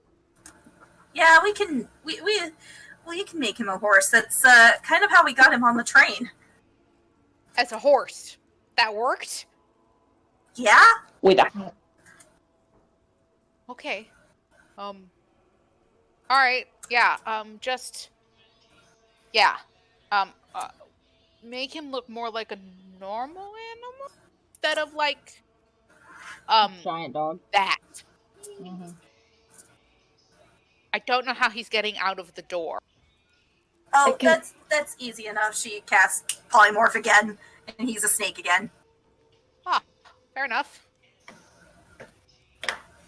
Very well. So, okay. Yes. You might consider speaking with the city hall, in the lower city, and seeing if there might be permissions that you can have for him to be wandering about. I don't think you could take him into the upper city even with permissions. Although as a as a horse you might be able to, but not as a large wolf. Small animals are more acceptable, like pets. Few will consider dire wolf as pet. Yeah, that's the same pretty much anywhere, pretty much any time. You may have better luck in Waterdeep with that. I hear they have a very lively animal population living near the city. But yes, so okay, what do you guys want to do from here? What's your game plan? It's like midday. As soon as they're going, I would personally say, if anything, you can leave Pietro with me, since I'm planning to. I would like to request a week, in which I try to brew potions for all of you, since since we've been getting sort of low on those. And if everything works the way I want to, we might save some money on that. I am afraid there might be some, not.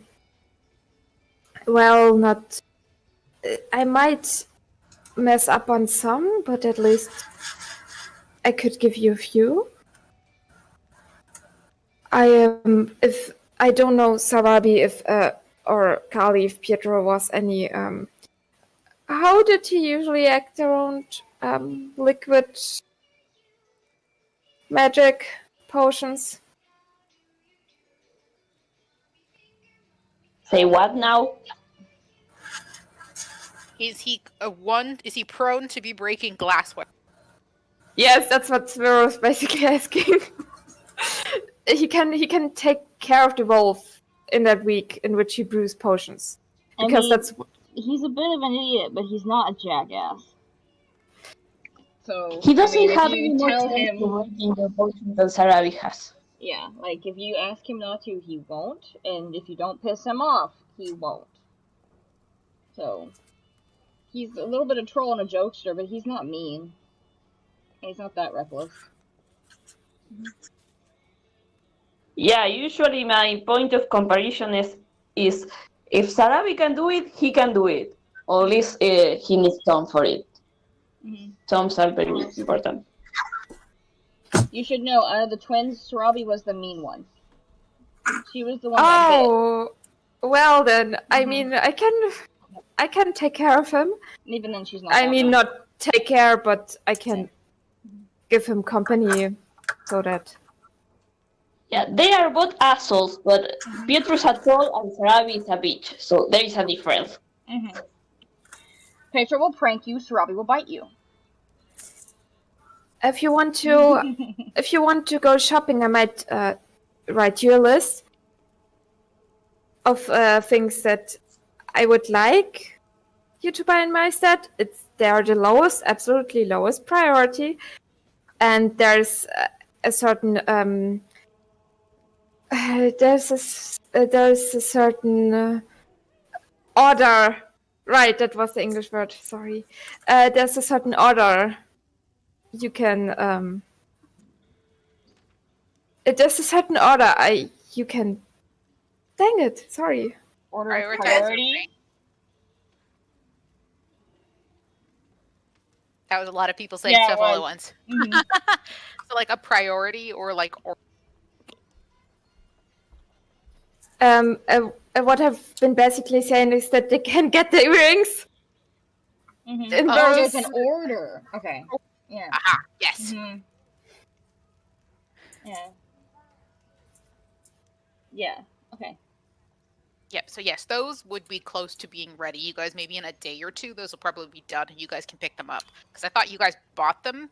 You guys purchased them already, right? Yeah. Yeah. Now you guys are just waiting to pick them up, but they should be done soon.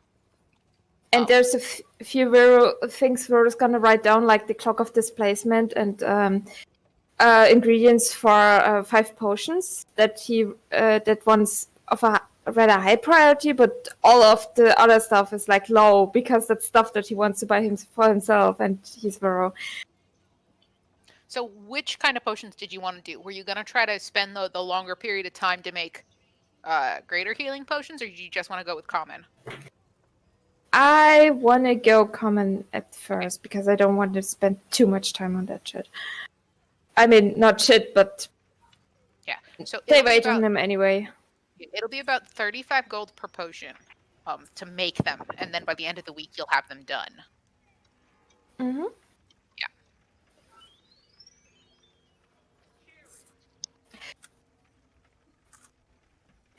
Sorry, that's all. I mean, he wants to go to Candlekeep, but we can do that later. Yeah, Candlekeep will be fun. So yeah, so I guess the real key thing is what do we want to do now? So during this week, essentially, this probably it's closer to 8 or 9 days that you guys are waiting around. When do you want to try to do your missions and have the missions be squeezed in here? And what do you guys want to do in the meantime? Like, what other kind of purchasing and things do you want to explore while we're waiting? Well, the thing that Rose wanted to talk to Kali about probably happens towards the end of their waiting period for our auntie, so that can be pushed back. As for shopping, it's just kind of happens in between, like, people going to meetings and the different... I figure that what will happen is that we do the missions first, and then we go shopping. Mm-hmm. Yeah, to get the money, though. I guess they probably should take a day's break, seeing as they just went through a tomb and had a very emotional experience. Oh yeah, they probably take like hands. Yes. Like, so next day's probably chill. Yeah. Yeah. And then the day after, maybe a mission. And then another few days of chill, and then another mission. Mm-hmm. And then we finally buy all of our shit. Yeah. Yeah. Hill also gets the stuff I DM'd you about, right? Yeah, let me look. Hold on at the stuff that's been DM'd to me. The only thing I request is like a period of 1 week in which I can do the potions without interruptions. If that's okay with you guys. Sorry. So those are the things you want to look for as well. Okay. Well, don't they sit there for a while and kind of brew? So couldn't you like have it brew and then go off and do something and come back? He just needs someone to keep an eye on them, okay. like to make sure that like they're not gonna like overboil or anything. That's kind of why it was nice to have Venna, because Venna was keeping an eye on them while you guys were gone. She was making sure that like they didn't like burst into flames or that they weren't boiling too hard. That kind of just mundane stuff. Yeah. The requirement is that the person who is quote unquote monitoring them needs to know a healing spell because they're healing potions. So they need to know the spell that you're trying to imbibe into the mixture to make sure that it's not like going wrong. Okay. Yeah. But like if you decided to set up in a guild hall, you probably could find somebody who pay to just keep an eye on them on the days that you're gone. Okay, that would be also good. I need to request money from the party. I hate that. Who hates that?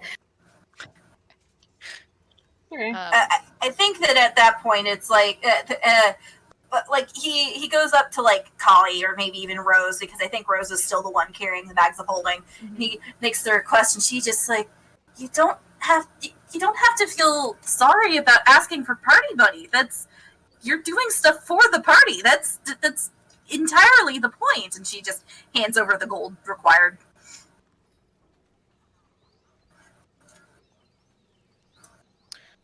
Okay, so we're spending the first day chilling. Was there anything particularly that anybody wanted to do on day one? Arianti is being dragged off to missions, but what did you guys want to do? Gets Pill up at the ass crack of dawn to go practice wearing fucking armor. Yeah. Beat up Pill for a while. That'll be fun. Drags him out of bed. You wanted to learn, you're gonna learn. To join for the ass beating. She's like, look, you have a companion. So to flavor how well this goes, the first day I need Kali to make a wisdom check. Yeah, wisdom check. Oh god.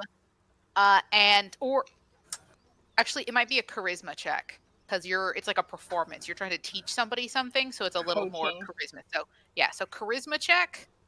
for Kali and a strength check for Pill, and we will see how well day one goes. I need to be right back, but that's, oh my god. Yeah. Fantastic. Alright. I got a 15. 15. This is just for flavor text. Yeah. 13. A 13? Okay.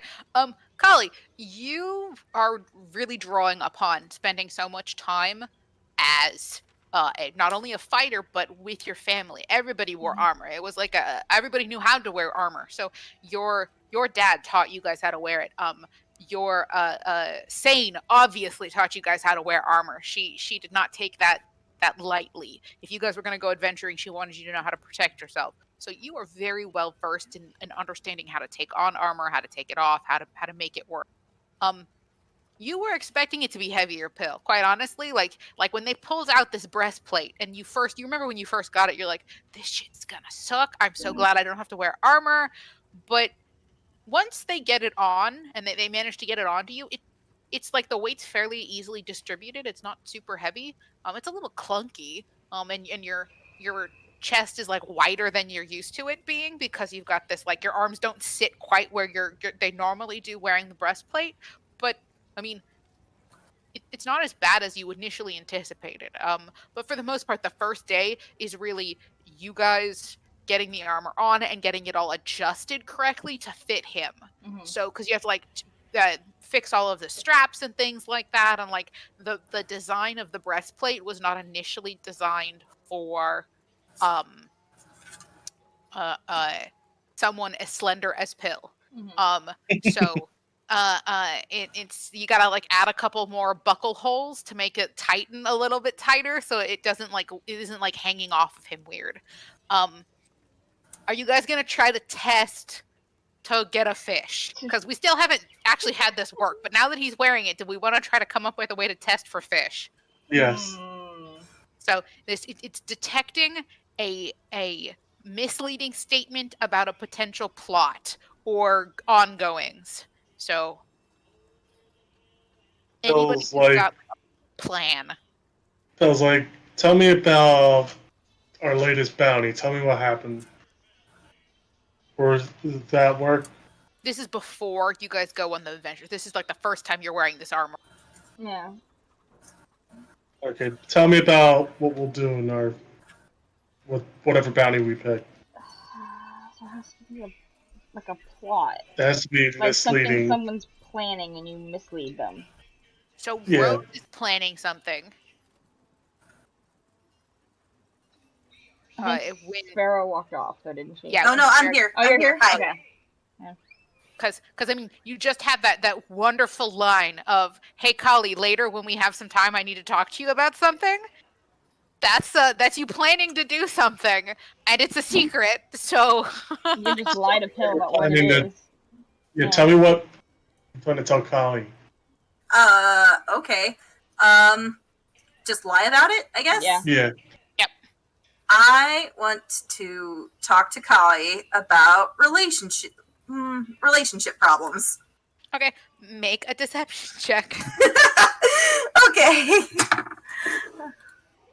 She is deliberately lying, but like... Yeah, make a deception check. Cause you need it to sound like a lie. You don't know how the armor... that's a 10 altogether. 10 altogether. Pill, you know she's lying, but something strangely wet is wiggling between you and the armor.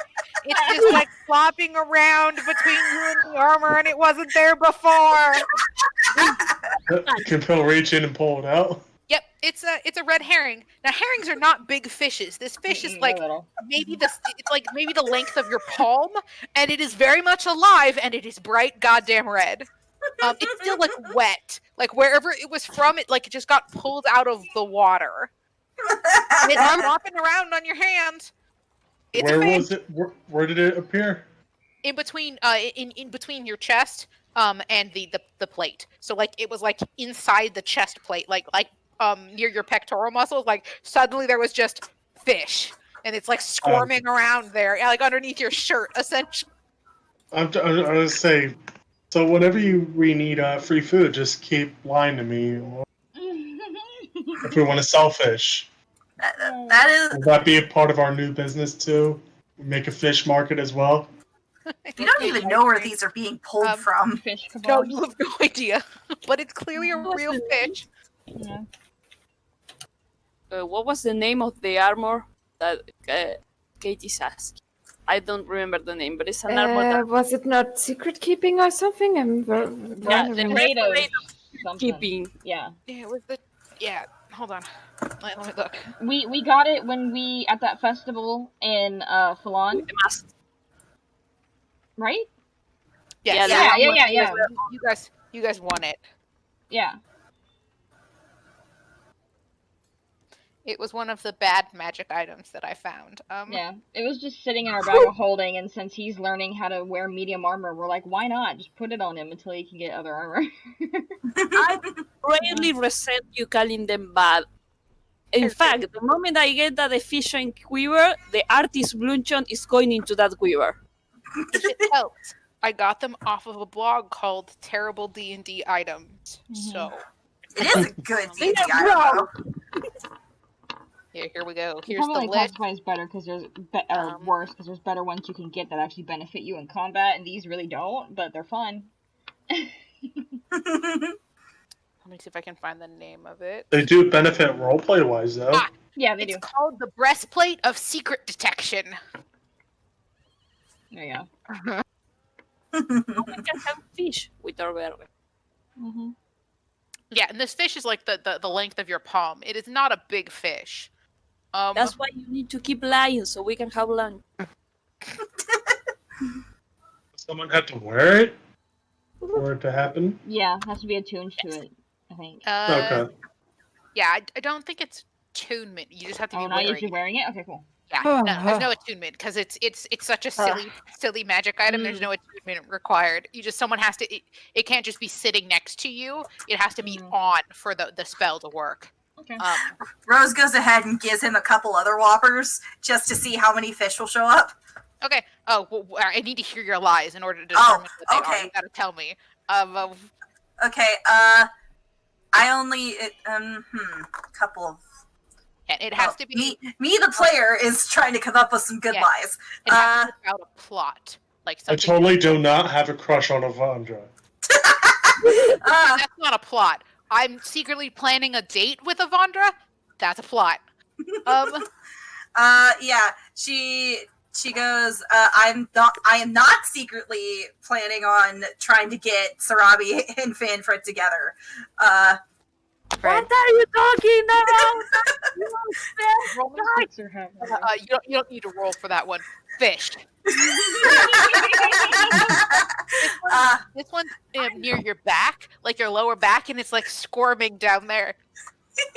You're running up my spine. What are you talking about? I'm also not planning on pranking somebody later. Fish. Where is it this time? This one's in your armpit. I'm not doing that. Does it just like flop off or fall off? Yeah, it's just underneath the U where the armor like connects underneath your arm, like where those leather straps are. Cool. It's like trapped in the leather strap there, just squirming. This is the best armor. I am so glad we have it. Yes. She is grinning ear to ear. Why, you want to wear it? No, it's good Why on not? you. It looks better on you. It does look By the better way, on you. you now have like wet splotches, like in your clothes. Like you've got a wet splotch on your chest, you've got one in your armpit, and now you've got one at your lower back. It's like they're just like slightly damp cloth because the fish appeared with water around it that soaked into your clothes. Well, yes, they need to breathe. The chest plate, by the way, has a fish on it. Like it's a big breastplate, and it's got like a fish iconography like on the chest. Please tell me it's also red. No, the armor itself isn't colored, but I mean you could color it for sure. You have the mace of coloring things. Yes. The Wizard of the Sea. How long did the color last when you hit the artist? An hour. So It's not a which permanent request for shopping if I can get away with it. What do you need? I want it like a spell tome of prestidigitation just so I can dry myself off whenever the lie happens. Yeah, you could probably find a spell book that contains the spell's prestidigitation and copy it into your spell book. Yeah, how much would that cost and everything else? So prestidigitation is a cantrip, so it's a cantrip spell. Let's see, it would take an hour and I have to look up how much gold writing in your spell book is additional to how much the so it's a common, so it'd probably be like 50 or 60 gold just to get the spell itself, and then copying it into the spell book requires extra materials, which I would need to look up for wizards, so it's not in the DM guide, it's in the other book. Well, of course, why would they make it easy? No, I'm just glad I'm sitting next to both of them, that I grabbed both of them before I sat down. Wizards. Hermit. Haha, sorcerer, too far. We should take the artist bludgeon to not only color Pill's chest plate, but also to show him what it's like to get hit with a weapon. That's not actually gonna hurt him. Yeah. It's a squeaky toy. It makes squeaky noises. Mm-hmm. You can't do damage with it. Yeah, I know. I don't want to damage him, though. Yeah, you'll just change him colors every time you whack him with it. Okay, copying a spell into your spell book. Let's see. So technically, it needs to be of first level or higher. I will say because we are inflicting you this kind of armor on you. Yes, you can learn a new cantrip this way. I'd say you can swap a cantrip.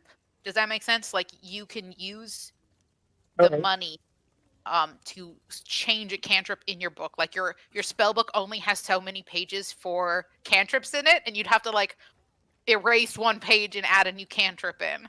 Okay, can I trade in poison spray since I never used that? For sure. So let's see. So it takes 2 hours, and 50 gold pieces per level. So in total, it'll cost you 100 gold to change the spell out, and 2 hours of your time. Okay. And how much will everything else I asked for cost? So the pistol is probably going to be the cheapest thing in your list. The bag of colding is gonna be something you have to find. You have to kind of look for one. Let me look. Let's see. At your list again. So for the artificer tools are gonna be like they're like they're tinkering tools is what they are. Which are actually a thing, and I can go to that how much it costs. But for the magic the potion, it's probably going to be closer to like 75, 100 gold for the health potions, the common ones. You guys have been typically finding them, or it's like 75, yeah. You guys have been finding them for like 50 or cheaper for the common ones. In Baldur's Gate, they're more expensive because they're in higher demand. 75 total or 75 each? 75 each. Okay. Ouch. Yeah. I mean, we can buy them in other places. It's not like... That's true. And of course, Vero is making 5 of them. Yeah.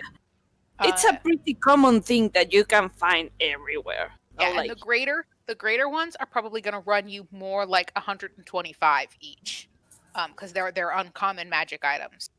Not to mention that if you really need potions, we can just the party needs potions anyway. So on top of the ones that Vero's making, we can try to make a deal by buying a bunch all at once.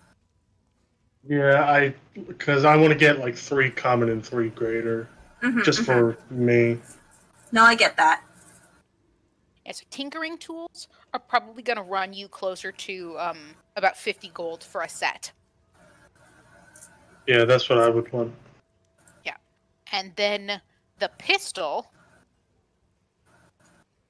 is in a different section of the book. Are we getting like the more common things first, just to get them out of? Probably. They're easy to find. Okay, tell me what we get, so I'm gonna start striking them from the list. Shouldn't we, though? Oh, I don't know. Let's say, shouldn't we find all the prices and then to see what we can buy and then to eliminate things that, if we can't afford everything, eliminate the stuff that we don't necessarily need to make up more, so we can afford Yeah, other but stuff. this one are common stuff, so it's like you don't need to worry for how much they are going to cost. The other ones, yes. So But it's like, probably gonna cost you close to 75 for getting a pistol. It's about the same. It's about the same as getting a crossbow. That's fine. Yeah, and then Katie asked if Ariente is with the group or with Kai. Hmm? Katie is asking if Ariente is with us or with Kai. After the first day, you can be with the group. The first day, while you guys are all beating up Pill, and you guys are kind of resting that first day, you aren't there. For the shopping portions, yeah, you can be there. You will have managed to escape and/or didn't have to go. Kai didn't need you that day. I didn't prepare a shopping list. No, you're good. We have we have plenty. We have plenty of time. Yeah, don't sweat it. We just Yep. made a list about what everybody wanted to buy actually. So there is Yeah, anything and it's particular. if you want to like look through the stuff that we already have and just be like, hey, that sounds cool. Could I have something like that too? Like just ask. The list at. Here I can copy paste it from earlier in the in-game chat. Put it on the players only. Oh, whoops. Yeah, here it works. It works too. Fine. Yes. It's the exact same text. Both of them. It's a movable road. So a bag of holding, specifically a bag of holding, it's going to be smaller than your bag of holding. So it's not going to be able to hold as much as it's like half the volume of a bag of holding, but it'll be about the same price. So let's see. So the bag it's only going to be able to hold 250 pounds and not exceeding 32 cubic feet. The bag will only weigh though like 7 pounds or so. It's like a smaller bag essentially. But its dimensions, like its mouth and everything, like how big it is the same width as a bag of holding. It's just when you open it, it like like when you open a fridge and it's like a humid day and like all the like the cold air comes out and it turns into like that like cold air fog. Same deal. You open up the bag of holding versus a normal bag of holding. This one fogs a little bit when you open it because it's chilly. But the cost is probably going to run you close to 250 gold. That's for a new one, or are you adapting the bag of holding? It would be for a new one. And Yeah, I want to keep this one in the other bag of holding, just because I'll need both anyway. I'll need one. I don't think I'll be able to like hold all the zombies in one as well as the hill giant skeleton, so I'll keep. And I don't need the hill giant skeleton to be in the bag of holding anyway. No, not so you want to keep both bags? Yeah. Fair enough. But I could. I mean, did anyone want the bag of holding? I could just. Yeah, I'm gonna get a fishing quiver. It's better.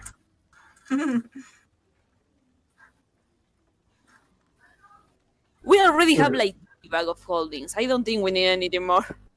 Yeah, we've got like 3 bags of holding. You're looking for the bag of holding, and then poisoned or Sarabi, one of those is looking for the efficient quiver. So like we're gonna be full up on bag space for everybody. Yeah, the quiver holds weapons better than anything else. But it's an open container, so you can stick a person in it without it dying. Well, okay, maybe not a person, but like a kitten. Kitten, yes, a slender person. Again, it has to fit in the mouth of the. Like you could stick a snake in it. Snake would probably fit pretty well. Yeah, nice. They can have like Commander Nelly and Princess can have a tea party inside of the quiver. Nobody will notice. Well, both their heads would have to be sticking out, but yes. Sure. You just don't have to close the bag. There's no closing the bag, if that makes sense. So that it doesn't have air inside of it. It's still a pocket dimension. Yeah, it's not like a huge room like in a bag of holding, but it's a pretty big space. Yeah. So for Quiver of Elona, that one's probably going to run you close to 200 gold. But yes, it's designed to be holding narrow objects. Fair enough. Because think of it like an umbrella stand. It's like a magical umbrella stand for all intents and purposes. It has to fit in an umbrella stand for you to be able to hide something in it. Yeah, my bigger idea was to see if it could help, like, increase the amount of different ammunition Arabic can hold, and It also holds pointy ammunition. Yeah, but you say like she could only carry. Right now, she's only carry 2 different kind of arrows besides the normal arrows. Oh yeah, this will carry like 60 arrows. Like you have the option to carry significantly more different kinds of ammunition now. Yeah, that was the idea. And also maybe just stick like so Kali doesn't have to be walking around with 300 lances coming out of her body. She can just exactly there. Yeah. So what else did you guys were interested in buying? What else did you guys want me to price check for you? I would like to buy something where Pill can carry bullets in, and as well as bullets. Okay. That's gonna be in the player's handbook. Let me go ahead and switch back to my equipment. Sorry, can you guys tell me what we are buying definitely, so I'm gonna write it down, get the final maths. It'll probably be like a couple of silver to get something to hold your ammunition in, unless you're like looking for a specific kind of like carrying case for them. Something he can put along his waist, like a belt clip or something. Yeah, like a belt pouch or something like. Yeah, it'll be a couple of. It really won't be too much, like 4 or 5 silver. As for the bullets, can he make section of the book. What knowledge will he need? Well, he is an artificer now, so in theory, he knows how guns work now. He can use them. He has proficiency in them. Oh, that's cool. Yeah, it's one of the additional things you get as an artificer. He knows how guns, and of course smart. he's been studying the world around you guys. He's been one of the few people who actually did look up how guns worked before he became an artificer. He now actually knows how they work, and so has the proficiency in them. So nice. Yeah, he's a wizard with a gun, which I think is the funniest fucking shit. Since I've been finger gunning all my spells. Mm-hmm. Can you magic your weapon so when it shoots, it sounds like pew pew pew? Yes, I can actually, while being an artificer. Yes, he could modify them. And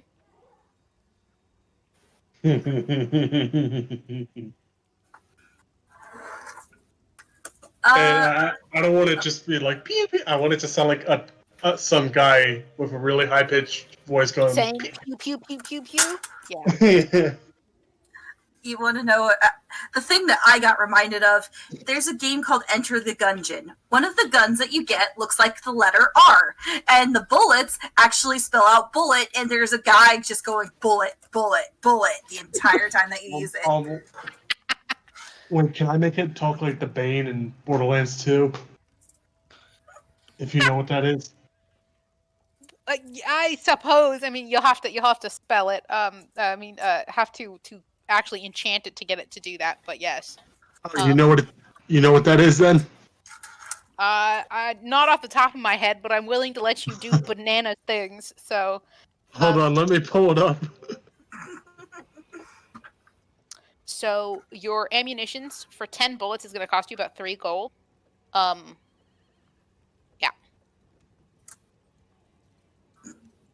Excuse me. Yeah. Sorry, your firearm, I misspoke. Your firearm is going to cost more than 75 gold because it's got a bit more working parts. It's going to cost you closer to 150. Sorry. For the gun. But then 10 rounds of ammunition will cost you about 3 gold. Okay. Oh, that gun. That's right.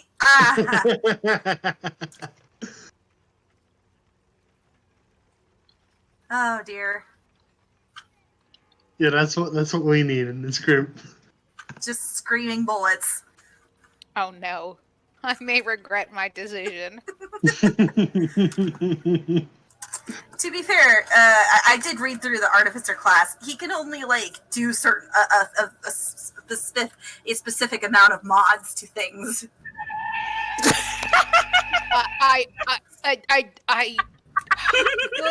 Good, I suppose.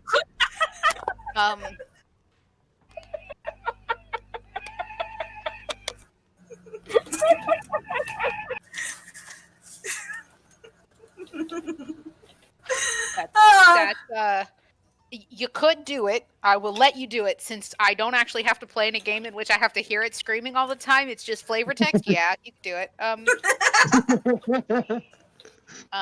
But yeah, so we will probably be using the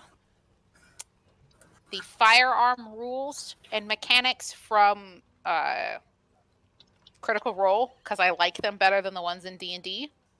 So I'll have to look up the firearm mechanics to give you all the stats for the gun if you do choose to buy it. Like if it's something you really want to purchase for 150 gold, yes, you can have the firearm, and people do sell them here. This is probably the best place for you guys to purchase them because I mean Kyleton he has muskets, so I mean this is a place where people buy and sell firearms. Yes, I absolutely want to buy one. Okay, then I will get you the mechanics and add it to your character sheet, so that way you will have a firearm with how it works. So misfire rules still apply. Okay. So yeah, so when the gun misfires, if you roll a 1, you don't have the gunslinger proficiencies, which means you can't repair it in combat. Unlike in Critical Role, when you can just repair it on the fly, you can't do that. You can repair it out of combat, easy peasy. You just can't fix it as an action. If that Not makes even sense. if I use mending.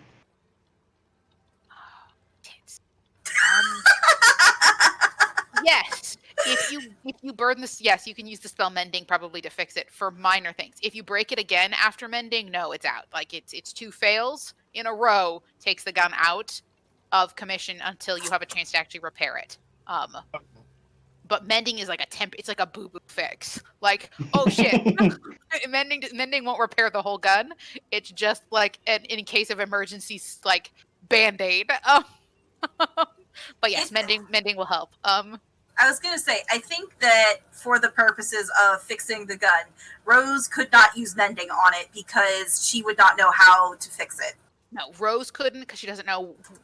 Rose could make it look correct. She couldn't make it function correct. Phil can make it function correct with mending. So no, it's not just like anyone can do it. It's someone who knows how the gun works. Yeah. But yes, so those are the pill magic items, and then the rest of your other magic items. Ring of Spell Storing might help. That's a good one, yeah. So we got the pistol, the efficient quiver, yeah, the bag of colding. What else were we planning on purchasing? Like all of these things? Do you want to kind of go through and tell you the price for all of this stuff? Yeah, the rapier for sure, because Robbie needs a fucking melee weapon. So when things get in her face, she's not disadvantaged shooting, she can just smack them. Okay. +1 weapons are uncommon. That's a we must get, no choice. Yeah. I mean, she has gloves now. Turning an animal clothes. Okay. For a rapier, let's see. So you have 2 options. Either you can buy a rapier and ask somebody to enchant it, or you can buy an enchanted rapier. So a rapier costs about 20, 25 gold, something like that. enchanting it, you could then negotiate because it's only a uncommon spell request.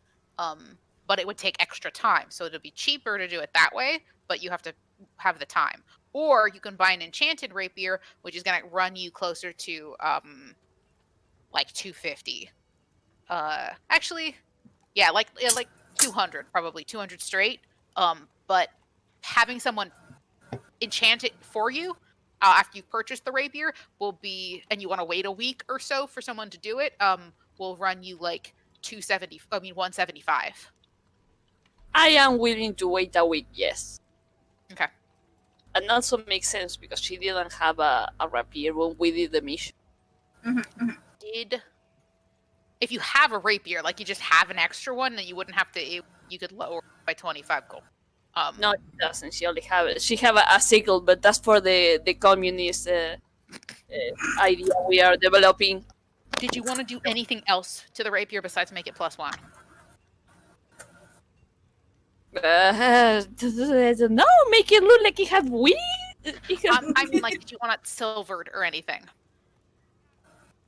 Silver. Oh yes, because it's yes. So silvering a weapon is another 25 gold. So you can, yeah, it would push it up to the 200, but you could have it be silvered +1 rapier. Good, nice, perfect. Yes, okay. I'm say those one comes from the. Okay, this is the question: how are we paying this? Because each one of us have their own money, and also there is money in the bag of holding. What are we using? I think it would just depend on what we've got. We've got a lot of money in the bag of holding right now. Yeah, so the pistol came from the bag of holding, or did Phil pay it himself? Did we Phil already paid for the stuff he asked for himself. He has the money for it. So. also did we already add the money from the missions to our Yes, group funds? we did that. Okay, cool. Cool. Yeah, because personally I can't buy stuff for shit because I have 68 gold, and I was gonna ask to get the potion ingredients for 175 and 2 days of somebody babysitting them. So the babysitting would probably run you like 2 gold a day. You're just paying somebody to go in there and stare at it. Yeah, it's not a hard task for somebody to do. So it would be 179 for potions, which you would ask to borrow from the group funds of yeah. It's like, yeah, sure. You're making potions. It's a group thing. Hold on. We currently have that's 5,550. Well, okay. Math. Yeah. That's why I'm letting you all do the math. I'm just telling you numbers. Technically, if we don't count the silver and copper pieces, we have 6,606 pieces, right? To say the group money, the quiver and the rapiers are. Okay, apparently it's dinner. Oh, it's roller coaster time. I swear, Sparrow has like a theme park in her house. We need to go. Yeah. Yeah, I got She's scared living the life.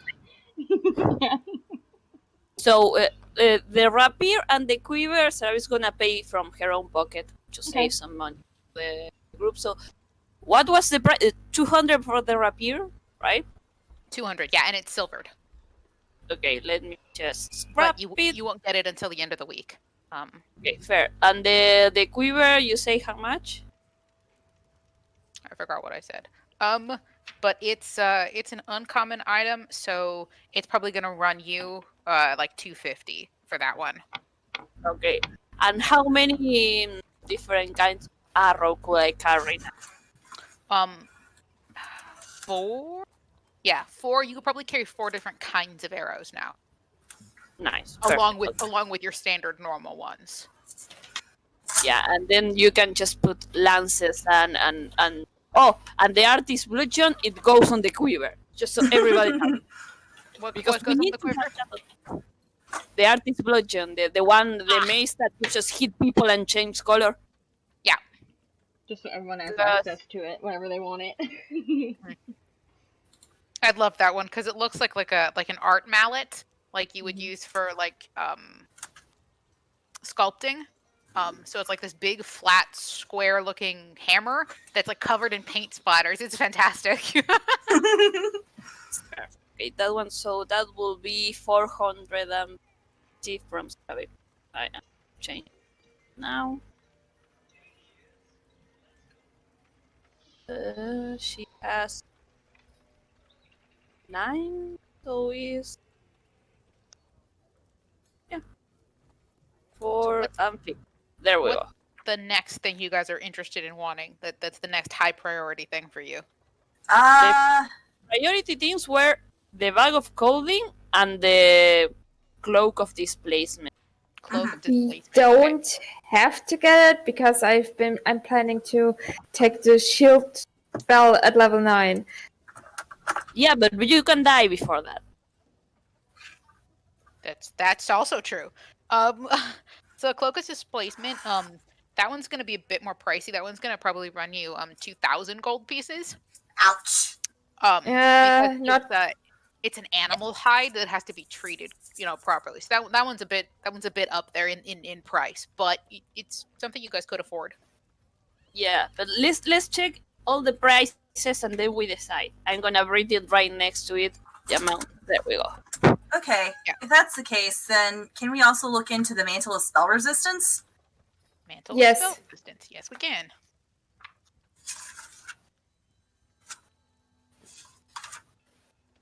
that's gold actually, peasant, not dollar. Dollar sign works. Dollar works. I know we know what you're talking about. It's money. That's money. So the cloak of mantle protection is gonna be 1,500. Okay, the Mantle of Spell Resistance? That one, yes. Okay. 1,500. That ain't bad. That's definitely more important and better. Mm-hmm. I, as just want to know for curiosity's sake, want to see what a necklace of prayer beads would cost.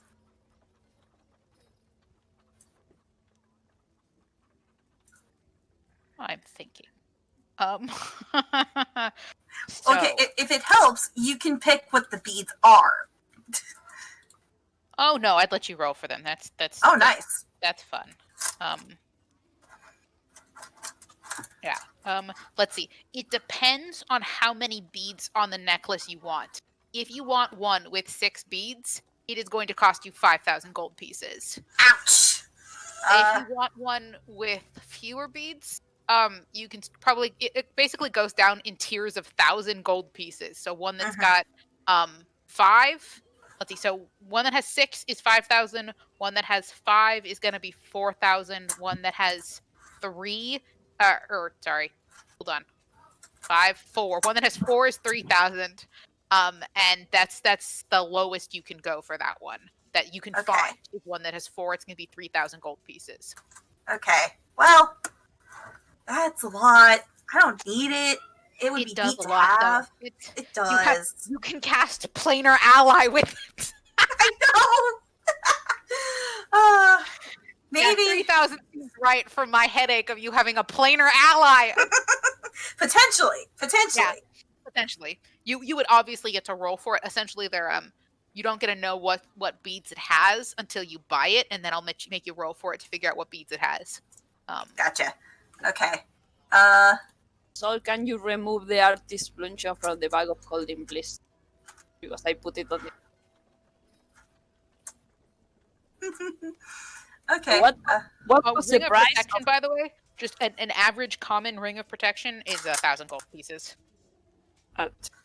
Okay. And then the necklace of prayer beads, in case you didn't hear poisoned, it's 3,000 for 4 beads, 4,000 for 5 beads, and 5,000 for 6 beads. Arrow catching shield. That one's actually kind of neat. It's like I think there's also gloves of arrow catching too. Yeah. or they're gloves of missile snaring. So for the arrow catching shield, that one's probably going to run you 900. It's not a super difficult enchantment.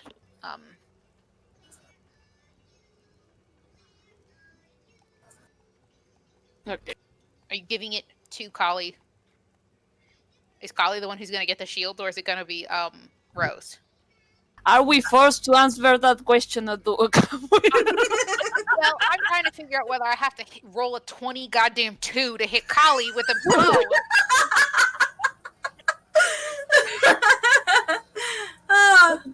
So Sorry, yes, guys, I'd like to know. It won't change the price. I just need to know for future combat. And poisoned. It's also 1,500 for the mantle of spell resistance. Okay. 100. 50. I don't know. I purposely Yeah. didn't pick any items for Callie, so any items that are on here for her, the group picked. I was like, I'm not contributing to the headache. So if you get something for her, great. I'm not doing it myself. So that's up to the group who all these go to. I'm going to clarify that it says for ranged attacks. Yeah. This does not count for spells. But she already can deal with spells because Shield Master. Yes. So it She doesn't can, matter but for yeah. her. But well, not all spells, but most.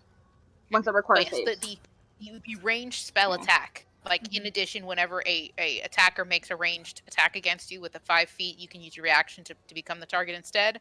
Yeah. This only works for non-magical weapons or non-magical things. Mm-hmm. It's basically another way for Kali to protect people. So. Mm-hmm. Yeah. So it'll be 900. But that price will fluctuate depending on the kind of shield you want it enchanted on. So it works the same way as the rapier. Either you can buy it pre-enchanted, and then there's a range with the 900 being the average of what it's going to cost, or you can buy a shield for cheaper and then get it enchanted, but this spell is going to take 3 weeks to put onto something. Okay. It'll be cheaper to wait the 3 weeks. Right. We're gonna spend a whole month in Baldur's Gate. We may. We can just spend it doing missions. I don't know. If we spend the whole month in Baldur's Gate, I would like to request to make actually great healing potions. Yes, you would have the time to make greater ones. I don't know if honestly, we would want to. But honestly, that's entirely up to Rose because our next thing was going to her. Yeah. So. Oh boy. We deserve a vacation. Although, to be honest, guys, if we are going to go on a vacation, I can think of like 1 million places better than Baldur Gate. This city sucks. So bad. It's essentially like a seedier San Francisco. We could also order it, leave, and come back within 3 weeks. That's true. But it's not like we have to get rid of the shields we already have until we get that one. So. And couldn't you ask like for them to deliver them to that place? You know, the next base we put on the guild list where they send out or mail. You could have them mailed to a specific location. Yeah, like it would cost more money, but yeah, you could do that. Yeah, but ultimately, like the price would even out with the delivery. But it may be more for delivery. We can determine that once we figure out the prices for everything and decide what we can get and cannot get. Okay. Oh yeah, what is the price for the immovable rod and the bag of colding? I know you say the bag of colding there was a price that 2,500 or something, or it was 2 because bag of colding is a uncommon magic item, so it was like 250. Okay, 200. Yeah, for the bag of colding. Okay. We are definitely getting that. The immovable. I was just on the immovable rod. I just thought about it because I had just been looking at it. Hold on, I have to go back and look at it really quick. We gotta start our ice cream shop. We need the bag of colding. That's not really a super needed item, but like it will make our life much easier. It'll probably run you about 300 gold for an immovable rod. Poison just likes it because they had a really smart use for it in the other campaign. Yeah, if you get a couple of them, She wants it you can make like an in-air ladder. It's pretty neat. Or block a door from guards trying to kill you all. I almost Being died able in to the open. other campaign because I didn't want to leave the magic item behind. Mm-hmm. They were like, the oh, hell no! This What costs were you money. Hold on a second. What were you saying, Santa? we don't have to forget the items that Ariandi wants to get. Oh yeah. So we what should what write down the. Yeah, which ones Katie wants. Yeah. Mm-hmm. Oh, since I didn't prepare this beforehand, I haven't really thought about it much, but I'm considering. Is my mic on? Yes. The gloves of thievery and the ring of spell of storing, but I want to kind of look more. Okay. Let me price check those for you. If you add them to that list in the players only chat, Yep, I can add what their prices are so you guys can see. So it was gloves of thievery. Wait, let me check how this is written. Possibly the stone of good luck, but not as much as the other two. Is it that? Gloves of thievery are gonna be 300 gold probably. You should They're get those. going to be harder to find. Because you guys may have to go on a bit of a. You may have to make a trade for those rather than pay for them. Now that I'm remembering what the hell they do, because they're specifically for stealing shit. People don't just sell you how to steal things. Yeah. Like you can't just buy a thieves toolkit. You have to know what's in the kit and then go around and spend approximately how much the kit costs gathering individual items to make up your thieves toolkit. No one just sells a kit of these tools. Same idea with the gloves of thievery. Someone probably sells and makes those, but they're not going to. They don't want it like on the books, and so you're going to have to do something for them to get them. Them to pick locks, not to steal things. Same While you're putting in the numbers, can you put the second C away from Cloak of Displacement? That's annoying me so much. I'm sorry, I have a thing with spelling. If I see something wrong, it's annoying me. So, the Cloak of Displacement, there's a second C in there that's not supposed to be there. I'm sorry, I'm a nitpicker, but I can't see it anymore. Where is the C? There's only the C that's right before the K isn't supposed to be there. Oh. Second C. Yeah, the second C. No, man, like add another one, make it worse. Add three more C's. Poison. What was the other thing you wanted besides the gloves?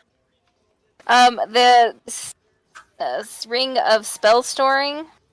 Spell storing. Okay. And then maybe the stone of good luck, and then I'm looking at other ones.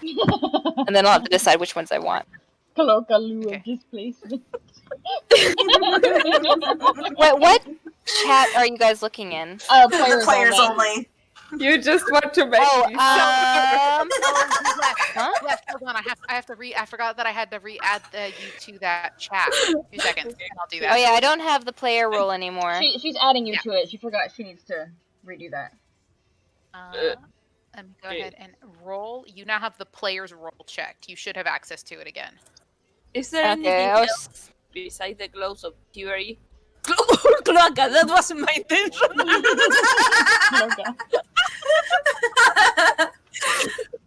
I just.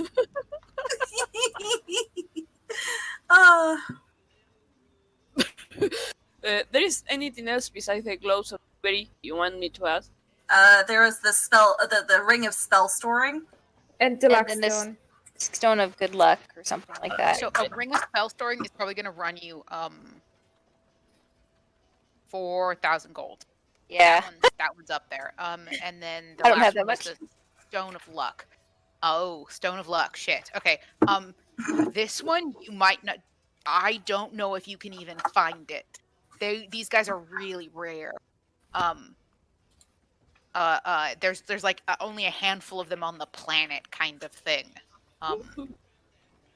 Though you may want to ask Kyleton about it if you really are interested in that one. Well, because I definitely can't get the ring of spell storing. Cause shit. I don't have that much money. 4,000 for just a ring. Jeez. Maybe when I'm higher level and can make more I have money. spells in it. Yeah, it does a lot of shit. So Yeah. So you just so it's just a normal luck stone. Is there different kinds of luck stones? So Apparently, there's yes. the 3.5 version of this, which does stupid things, but there's the normal good luck stone. Yeah, you could probably find one. I want to know it'll what the probably- stupid thing does. I'm just curious. It essentially gives you Rocket the feat luck versus this, which just gives you the +1. It's a stone that gives you the feat luck. Yeah. Oh, like what is luck? What does that do? Luck lets you 3 times a day choose to re-roll a die. Oh my god, I would. It's a great feat. Yeah, it's a bananas feat, and so that used to be what the luck stone did. Now it's just you have a +1 to ability checks and saving throws. As long as you're attuned to it. Can I try to find both these stones? Like, just see if I can find that one. No. The old one doesn't exist. Just this one. I'm kidding. That sounds. Yeah, it's a good Okay. It's a good thing. But yes, So- the this one would probably run you 400 golds for just a normal luck stone. Because Can't afford that. It's like a ring. It's like the ring of protection or whatever. Okay, so find someone to trade gloves of Siguri for, and then ask you would have to go why. into the shadier districts to find somebody who or like talk with a mage who enchants things and kind of like talk to them, like make a deal underneath the table sort of deal. To get I take something with like me for that. Because I should probably, as a kid, not go to the shady part of town by myself. Yes. And everyone would If- get mad at me. Yeah, if you want to do that, yes, I recommend going with somebody to sort of make that deal. It will involve some kind of you getting somebody a thing. I.e., I'm going to make you go fight another monster. Because someone needs a spell component. I didn't get to fight last week, so I want to fight. Yeah, that's what I thought. It would be a fair trade to make you guys go do another combat. To get the gloves. Yeah, I want to do that. And then ask Kai about the stone. And then I'm still going to look around to see if I want more stuff. I might not. The normal luck stone you can just find. Oh, I was was thinking- fine. Yeah, you could just buy that one. But for you're about to 400. say I could ask Kai. I was thinking if it was the really expensive, stupid one that gives you the feat luck. Yeah, Kai has the feat luck. It's how he survived so long. Right, does he have a stone? No, he doesn't. But I was thinking of having, if it was the old one, I was thinking he had a luck stone, which is why he just survived for so long. But I've changed my mind, and he just has the luck feat. Okay, Because I'll that's buy what the I'll buy the regular luck stone, and then we'll do this thing about gloves of thievery. And then, can I tell you next time we play it if I want anything else? Because I need to look around Yes, for a while.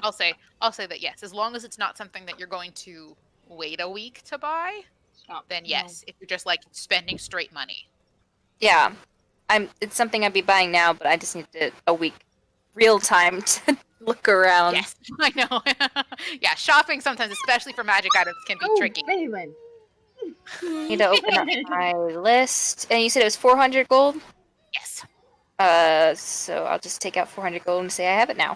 Do I have to change anything about my skills, or just have to remember that it's +1 now? I can probably add something to your thing that gives you the +1 to your ability checks and saving throws. I would What like is that. 100 gold? The Yeah, Luckstone the stone of luck. 100. Then scratch it because it's paid for. 100.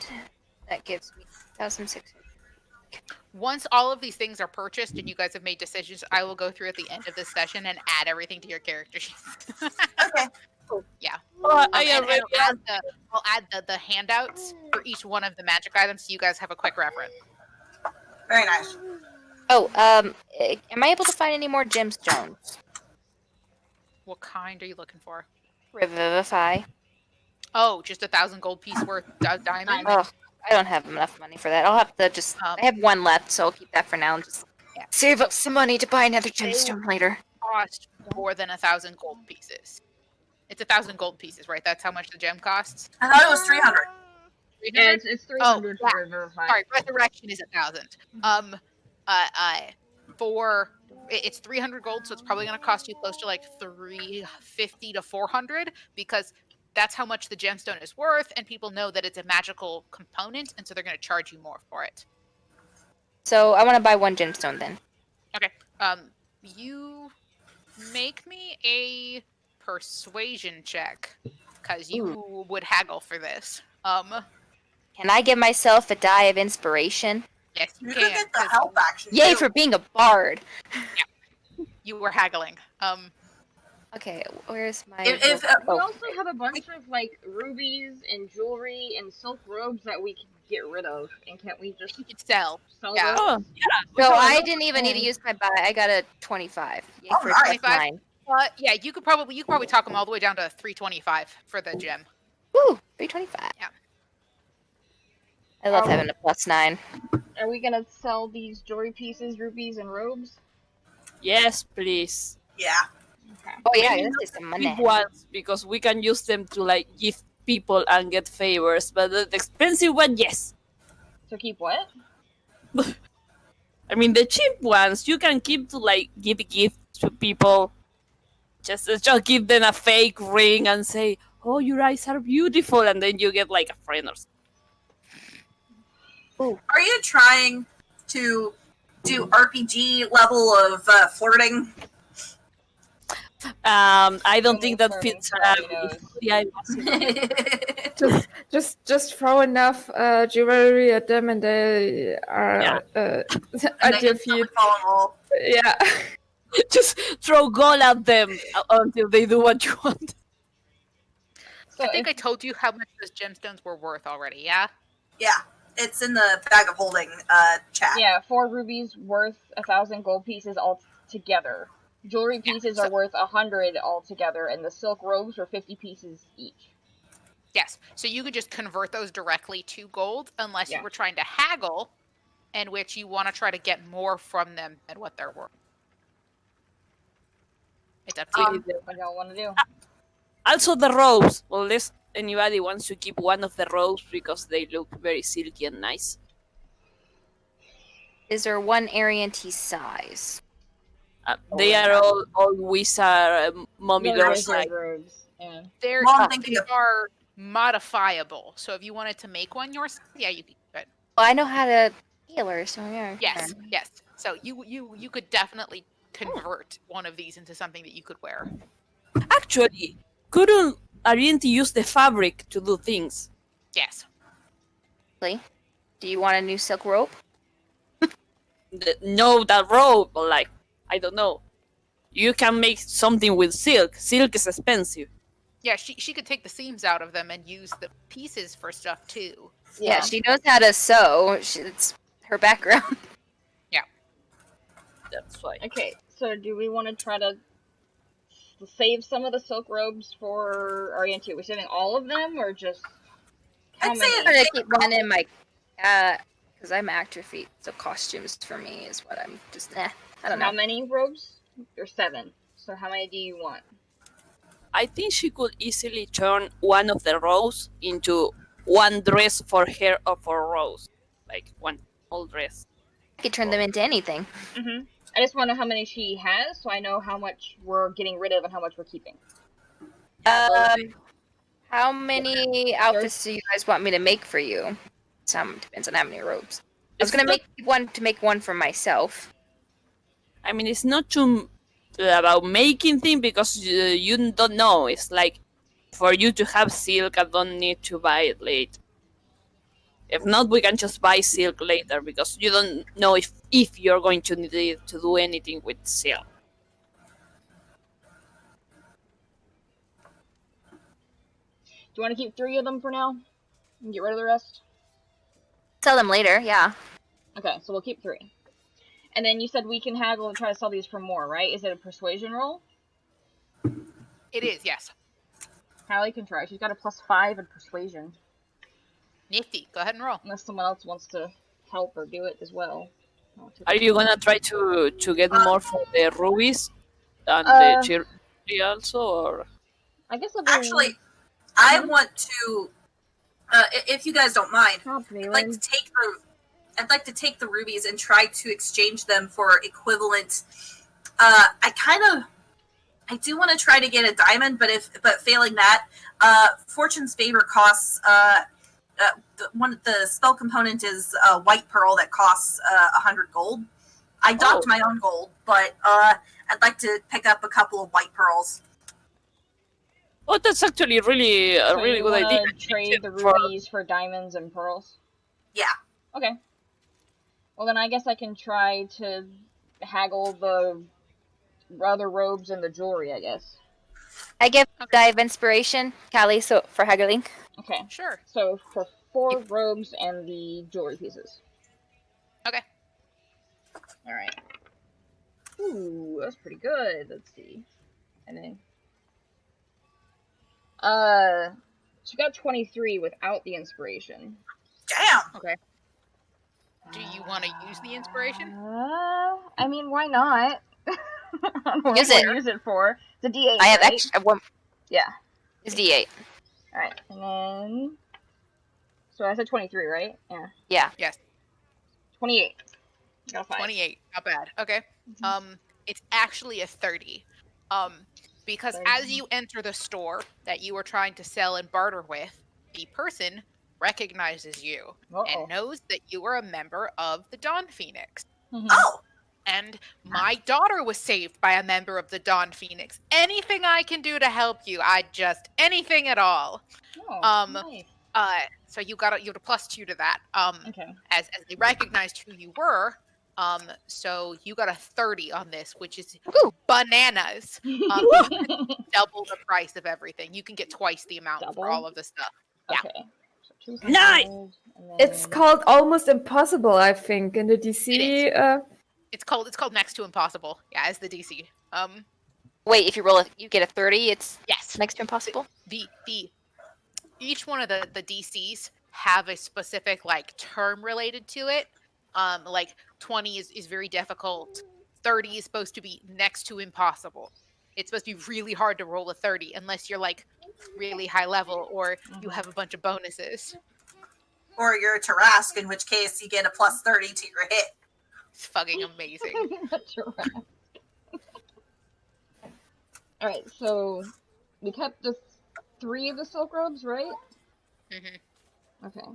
So I get 400 in total for everything. No, it was 4 silk robes because you are keeping 3 for Ariente. That's what I was saying. We kept 3. Oh, sorry. I understand the other way around. It's okay. Alright. So I'll add the 400 to our current gold. What are we doing with the poison jar and the goblets? Are we keeping it in case we need anti-poison? If it's still I think we should keep those.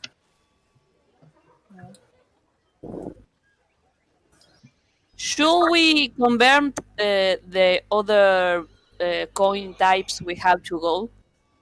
That'd probably be easier on all of us. Yep. Honestly. Did you guys add the bottles of wine?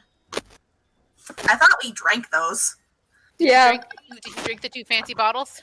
Yeah, I don't we think- had our Well, I didn't remember what I couldn't Did remember we? what you guys had done with those. No, we didn't. We didn't. The ones that she gave us, remember, we were so mad at her that we Oh didn't yeah, drink them. those bottles of wine. I didn't Sorry. add them because I meant to ask, but They're I 50 gold. I was so wrapped up in, shit that I forgot to add them. We're like 2 bottles of 50 gold each. But Okay, so 2 we already wine drank bottles. roses. Yeah, we drank Rose's bottle of wine. Hang But on, they're give me a elven second. wine. God damn it. Who gave you the bottles of wine?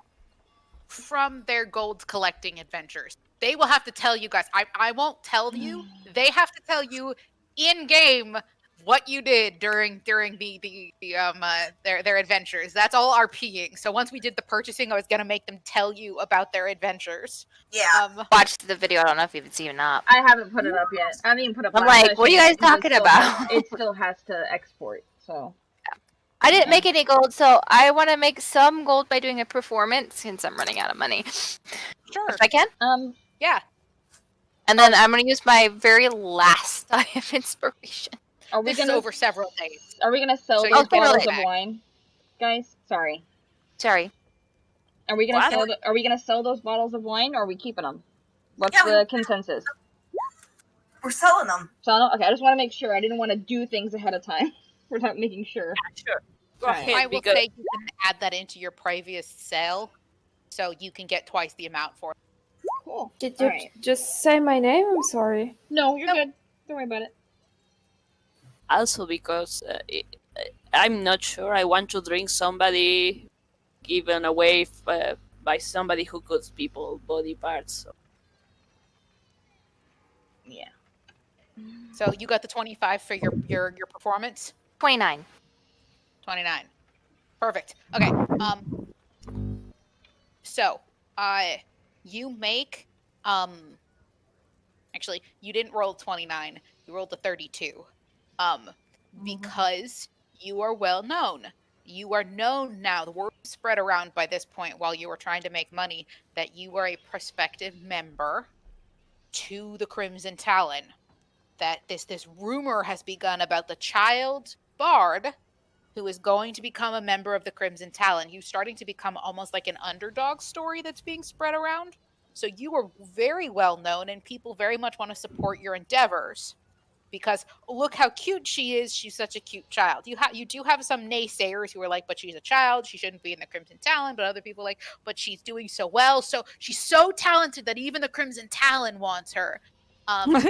You make in total, this takes several days worth of you singing and sort of figure out what spots are the best for you to perform at. You make about 300 gold pieces over the course of 2 or 3 days of you performing. So while they were off doing their adventures, you during your breaks would sneak out to the upper city into other parts where like all the wealthy people lived and did performances, sort of selling yourself as like a new member of the Crimson Talon and all of like telling about your adventures and things like that, and you're sort of trying to get the people almost on your side as a pressuring point to get the guild to let you in, like because now you're telling people you're part of the guild in front of the guild hall. So you're trying to convince them even more to let you in. It's what you were doing while they were doing their missions. You made additional 300 gold. Yeah. So let's make the purchases and then we'll have the RPing stuff. Okay, So do what we all are we want buying? to... Okay, first, sorry, getting all the money in order. Do we want to convert the platinum pieces into gold pieces? Yeah, and all the the copper and all the silver silver? Okay. Just so we know exactly how much gold we have, since most things are bought with gold. Yes. It's easier because we have very small brains. Okay, Most so of I us are not converted... good at math. I don't remember how the conversion works for copper and silver into gold. I remember platinum, but I don't remember... 10 and 10. You have six. The 600 copper are 6 gold pieces, gold pieces. and the silver are 220. Yeah. You have to say that all again, because I was typing. So what? 600. Copper. 10 copper pieces is 1 silver piece. 10 silver pieces is 1 gold piece. Yeah, just remove 1 0 from the silver pieces and 2 zeros for the copper pieces, and then you have it in gold. Okay. So let me do the math. This is so nice. Currencies that make sense. I know. If you use the metric system, yeah. Yeah. Metrics! If only more people did that. Yeah. Okay, there we go. That's how much gold we have. Okay. 7,232. Now to decide what to buy. We can pretty much afford... So I was doing the math earlier before I converted everything and before the selling all the stuff. We can afford almost everything except for the prayer beads. To be fair, the prayer beads are just a whim. Just pulling out of our group fund. There's also our own personal money that we can also put forward. Callie has 1,700 personal money that she can also put forward. I have 504 gold. Yeah. Yeah. So Sarah already used a lot of her money, so she's not using anything more. You like hers. Oh, Beth, how many pearls and diamonds was Rose able to negotiate, or do I need to do a persuasion roll? It'll need to be a persuasion roll. Okay. What kinds of diamonds and gold are you after? Spell components. Diamonds and yeah. So so the diamonds are supposed to be worth 300, and the pearls are supposed to be worth 100. Right. Trading rubies for it. Yes. You're trading the 1,000 gold essentially for it, the 1,000 gold rubies. All right. Yes. Yeah. Persuasion check then. Okay. The bag of holding was a for sure. Persuasion. That was an 8 altogether. She was not. I think that this was right after we got back from the troll fight, so she's not in the greatest of moods. Wouldn't it be the same if we sell them and then buy the other thing with the money? Not necessarily. You can trade them as spell components. So you can trade spell components for spell components, and that way there's less of an upcharge for buying spell components. Oh. Yeah. It's actually an 11, so you actually got kind of like a middle ground there.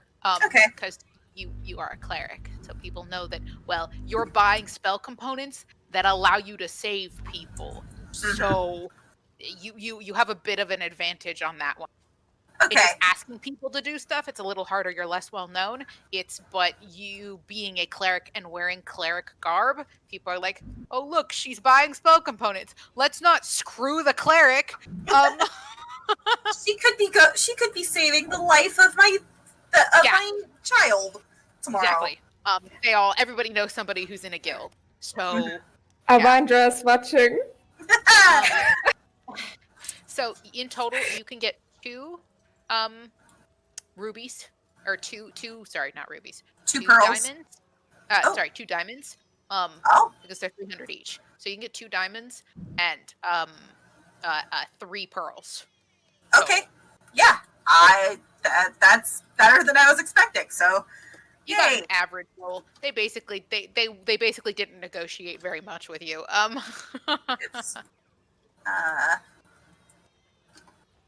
Okay. So bag of holding is for sure, right? I believe so, yes. All right, so mark that off. That is coming from the money of the group fund. Yeah, that puts us down to 7,182. After the Battle of Colding, I think our priorities were the person-sized handkerchief. Which I'm telling you, when Sparrow was negotiating for her diamonds, I was looking up and down the list trying to find the cloak of displacement, and I could not find it for the longest time. I was like, "Where the fuck? What is this purse? Is that? Oh, okay." Yeah. Why do you give me ideas? If you know how I react, why do you do that? We really don't have to, though, because I feel bad, and he feels bad too, since he doesn't has any money, and yeah, it would but we love you, so you're gonna get it. Yes. That's that. You also deal a shit ton of damage, and so keeping you alive for longer is really good for them. Mm-hmm. Also because it will be cheaper than just keep wasting diamonds to revive you. I mean...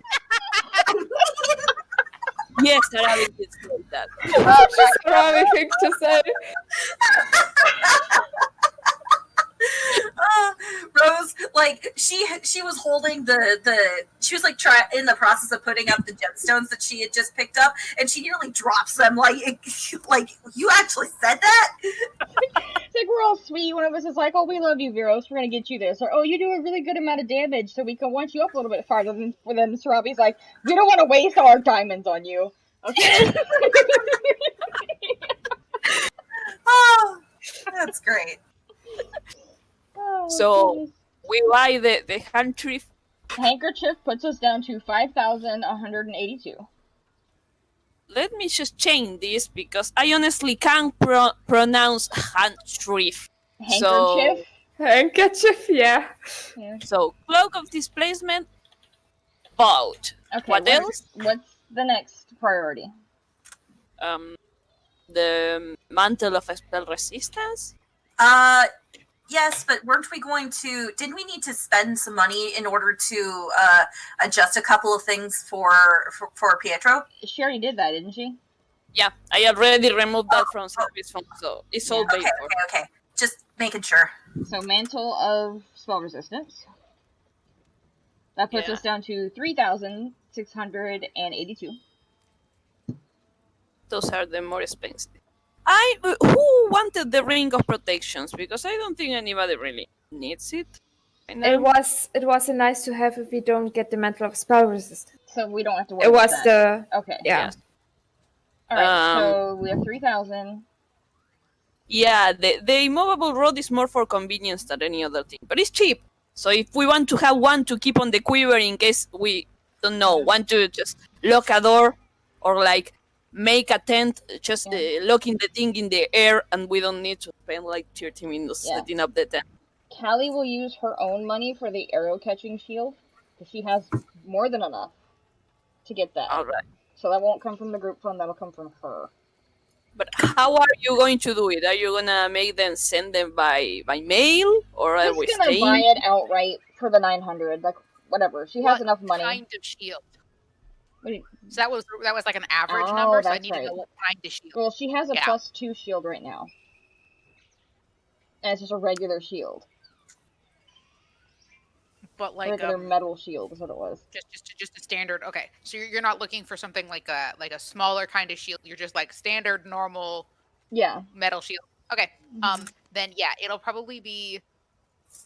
900 because you're just going straight out down the middle on this one. You're not trying to get like a big like a big wall shield or anything like that. Well, she's the wall herself. She just needs to shield the center mass. So yeah, 900 is right for that one. Okay.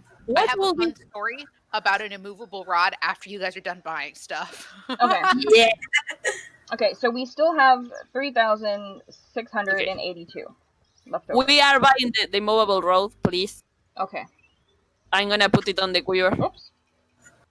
Alright, it puts us at 3,382. Keep in mind that we want to get a few potions. Potions, yes. We still need to get potions, and didn't Sarabi want components for her fire arrows? Yeah, but for that, Sarabi can just pay it herself. I don't think they are going to be. Okay. So, we also need to spend our peddling amount for rations, or need. Yeah, let me update the bag of holding real quick. Yeah, I don't think we need the ring of protection at all. No, it was a backup. It was a just in case. Yeah. Yeah. And then, what about the things that Arienti wanted that we don't get Well, one of them we have to go do a mission for. The other one she paid for herself. And then the other ones I'm going to decide next week because All right. So we are there. The only thing that is lagging is the necklace of prayer views. But that we're gonna go to a couple more missions before we go for those. Yeah, because we're right at 3,000 right now. That would drain everything we had just to get the one with the less amount. Yeah. Don't. This is just something for fun. I don't need it. I just. I've discussed this before. It's something for me to do with my bonus actions. Mm-hmm. It's something that we can get later when we have more money. Mm-hmm. Okay, so what about potions now? Since that's the next important thing. Yeah. So what kind of potions? Just healing potion? I assume so. Yeah. Okay, yeah. I just didn't know if you guys were like trying to find like other potions. To make up for what we lost in the or what we used in the tomb, plus whatever Vero's gonna manage, or the ones that Vero are gonna manage. Going to manage to make words hard. I have 0 potions. Same. So you guys can probably find health potions for about common ones for about 75 gold, and greater ones for about 150. Maybe it will be better to buy potion on another place because they're expensive here.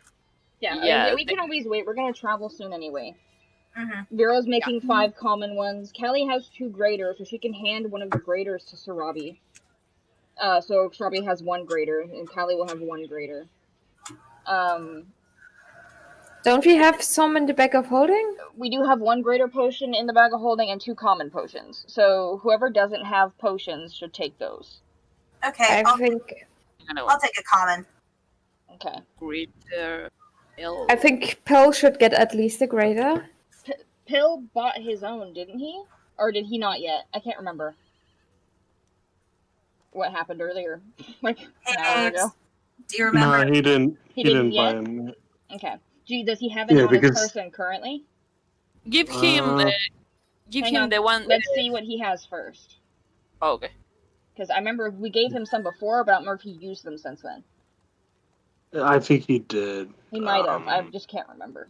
So much has gone on. He has only one potion of common healing. One potion of common? Okay, so you can take the other greater out of the bag then. Okay. So add one greater to your thing.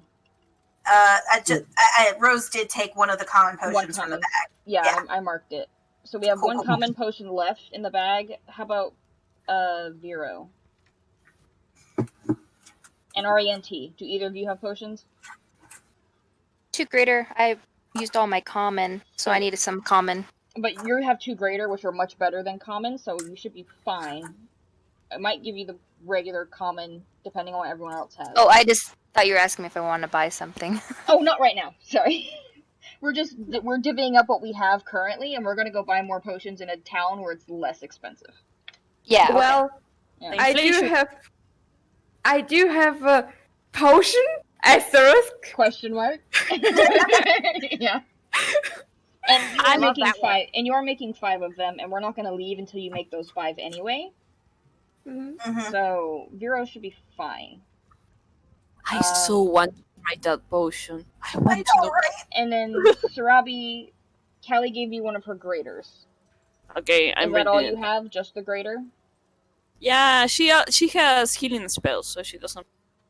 Okay. Then we'll just keep this one common potion in the bag for now. I'll get rid of one of Callie's graders. There we go. And then Vera will produce 5 common in a week. That depends highly. Might I need to produce roll 5 for it, common. apparently. Might. Yes. Yeah. Okay. Okay, so that's divvied up for now. So, what else? Oh, I want the components to buy the component for making the 5 arrows. Mhm. So probably Sarah is gonna spend the next couple days making 5 arrows. Yeah, so spell components for those. Where the hell are you? There is. Oh, so you need to get rid of the 4 rubies because Rose wine. traded them for spell components. Okay. There Also, I is- thought we sold the bottles of wine. We did, I just forgot to remove it. Okay. Also, don't forget the earrings. I don't know if you were Yeah, we need there to when pick we those were up about them. eventually. Yeah, I we don't know bought if you them, were we just don't there. get one. Mm-hmm. Do If you those were- need attunement? Question mark. They don't. No, they don't. Okay, nice. Because I have no attunement slot. Yeah, because they're the message spell with extended range. So the message spell is a cantrip. So what would those be Nice. called? Earrings of messaging? Earrings of Walkie talkies. walkie-talkies? Yeah. How we I want to. they're whatever you guys want to call them. They're the Earrings of listen to me talk, bitch. What about something new and groundbreaking like phone? phone would work. You could call them earrings of phone. Earrings of phone. Spell it with an F though. FONE, like it's a place. Yes, let's do it. Adding it to Kelly's inventory. So I Yes, remember I- that she has it. Yeah. Whether they're an earring, a necklace, or whatever object you so chose for them to be, because each one of Yeah. you guys picked something different. You did. Yes, they are earring and or necklace of phone. FONE. That way we get to phone home. Exactly. Mm, For every 10 arrows you want to make, it's going to cost 35 gold worth of components. Alright. Yeah, I'm gonna make 10 then. Okay. Fire arrow. Are you pulling that from your Sarah. funds or the group fund? No, Ready? it comes from Sarabimon. Okay. It will be 15, 35 gold, and 15, and I have 10 fire arrows. What about the poison? Because I never had to pay for that, and now she can turn into a snake and just get milk. Disturbing, but yes, you can just do that.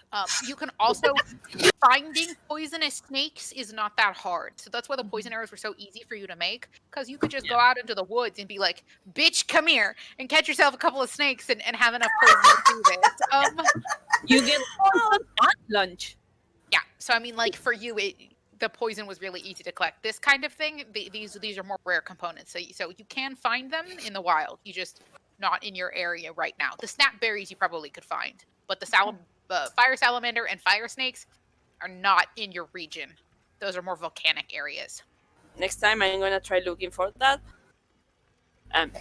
When we got free time, I'm gonna try to get her to try to learn all the different kinds of arrows. Yeah, I was gonna say, for roleplay purposes, she Rose comes watches Sarabi make a couple of those arrows and is like, "Do you think you could make those for other kinds of effects? Like, I don't know, you could get some cold from Vero or something." Just take a little elf blood. Exactly. Yeah, for all intents and purposes, you can make arrows that do elemental damage.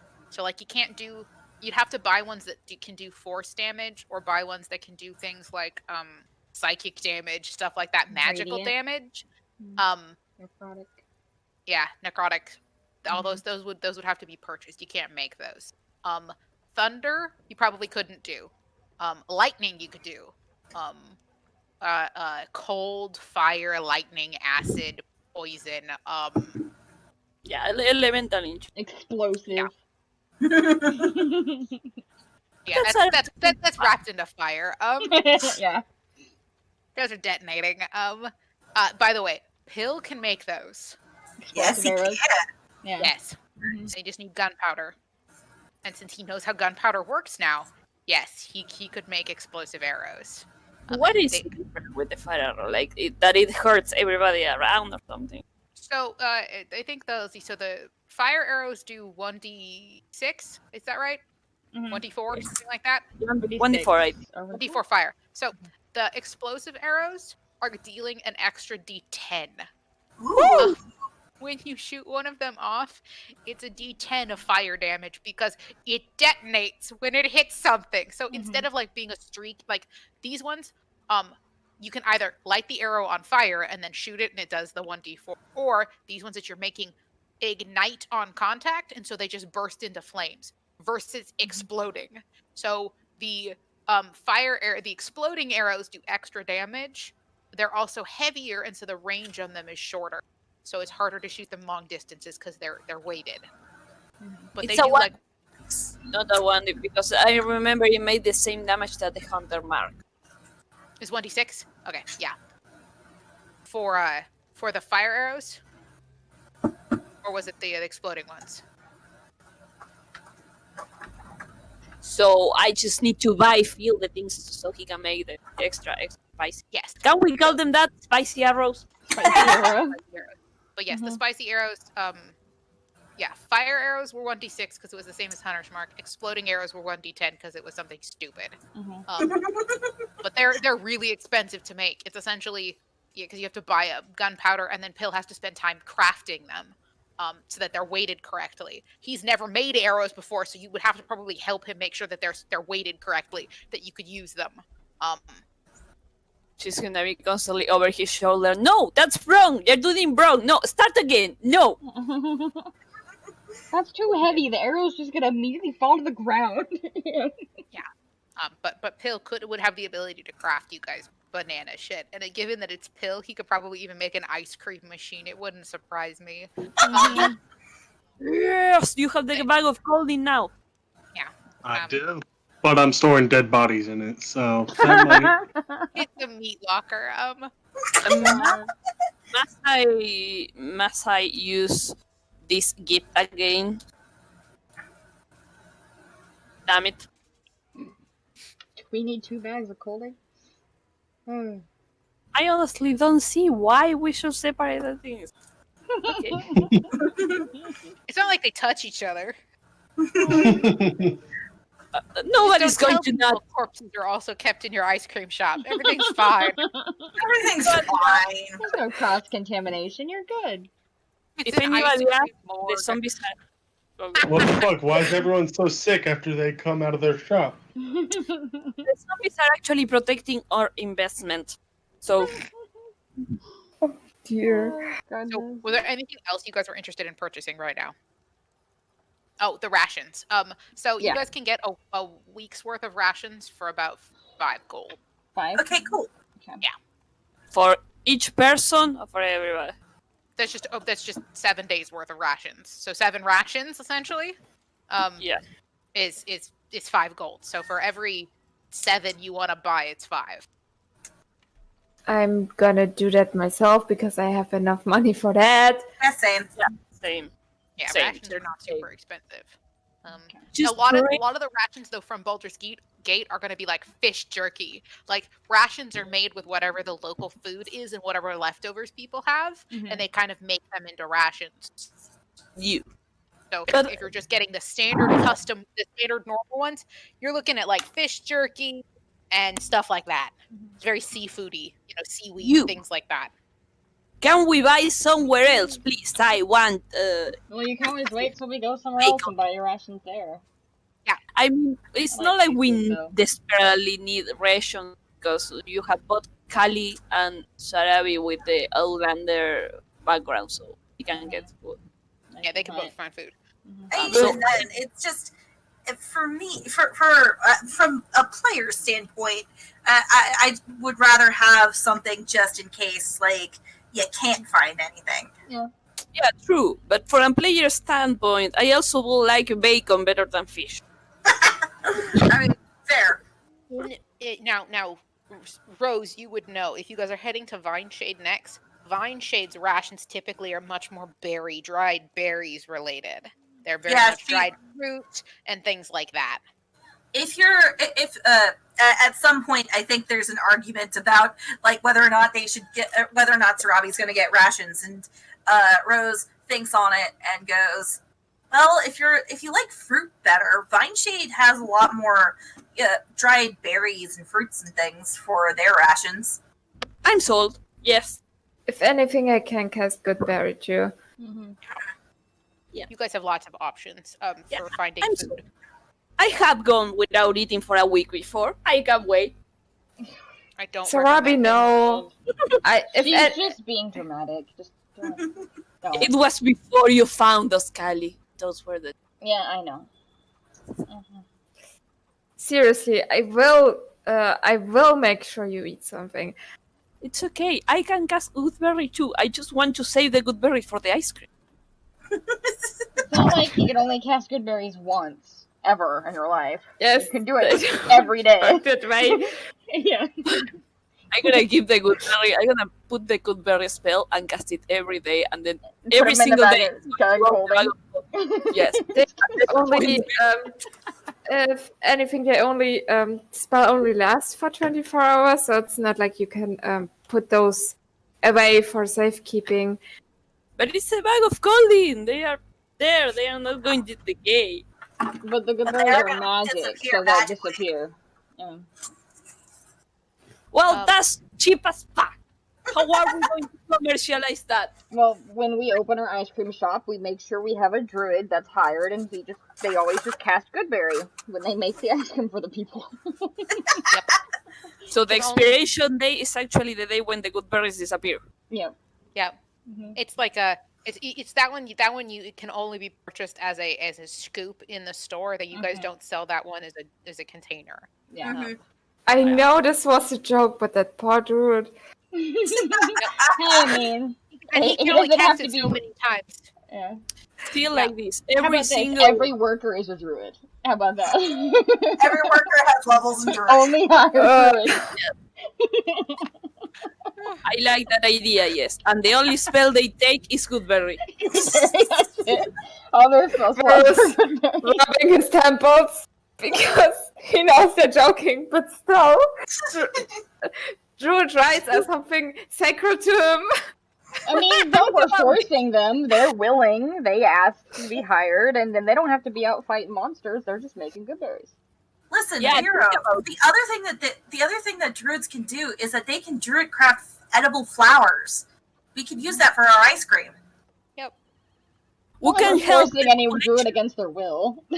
Yeah. Yeah, you're not keeping one in the basement. You're paying them. Yeah, we're taking care of them. Yeah. We are helping the population both to get jobs and to become environmental aware. You're right. You're right. It's just very mundane and. Not everybody becomes an adventurer. Heck, if things hadn't worked out the way it was, I would probably be still at home, miserable, and not an adventurer. That's true. By the way, Beth, I just just out of curiosity sakes, what would Rose Matter think about this? Because that's what he's. Yes, that's why he's so against it. Your mentor would not be happy with this ideal. Yeah. But is there anything else, any other purchases you guys wanted to make, or is this the shopping that gets done over the week? I think that's it. Besides orienting. Because Katie needs yeah. time. Yeah. Tell staff, is it a quarterstaff, the +1 he has? Yes. Okay, never. That'll do. Yeah. It is a weapon staff for all intents and purposes. It's magical, and you can use it for your spells and everything like that. But you have it designed in such a way that you can beat the shit out of people with it too. It's just a big stick. But yes. So while you guys are making your purchases, because Arianti is with you during this time, I would like you all to explain to Arianti what you did for the last 2 sessions, and that's probably where we're going to end tonight, because I have to leave it in about a half an hour. I have a little longer than that. I probably can go another 50 minutes I or can so. probably only go another 20 to 30 because I'm going to pick up my husband from work. So. There you go. Yeah. So after this, the next session we will start with you guys meeting the council, the Crimson Council, to decide Arianti's fate. That will be the start of the next session. But go ahead and just, because we couldn't finish it in 30 minutes, so tell Arianti about the nonsense y'all did. Oh my god. I am a blank slate. I have no idea what you guys did except I didn't tell her. told so me that you guys no shopped. idea what you guys did. She started with the first one. She said you shopped or something. Check this out. Nothing very important, she said. Quote. Okay, end quote. Check this out. There was a troll that could walk on water. Wait, say that again? There was a troll that could walk on water. How did he walk on water? He was I part don't know, of an air elemental. He was air elemental. Was he a good troll or a bad troll? He was eating people. He was eating people. And cows. And cows! Yeah. It was like something out of Attack on Titan. What's that? Just ignore him. It's a book he's reading. I think it's one of the things Phil saw when he drank the unicorn of mochaccino. Those of the pictures with the pretty sharp eyes. So, where was this troll and why did you meet it? We took a mission out, like, towards the, was it farmlands? Yeah? Yeah, but we took a mission out there, because apparently there was weird moaning noises out that direction. And a group of young... Oh, go, Rose. A group of young adventurers had also gone missing, so we were like, hey, let's check this out. And it turns out, yeah, there was a troll thing, eating people, and, we fought it. It knocked Vero out, but, No, it knocked Vero out because Vero was moonbeaming it, and it didn't like that. So... Oh. You can It also probably add it now.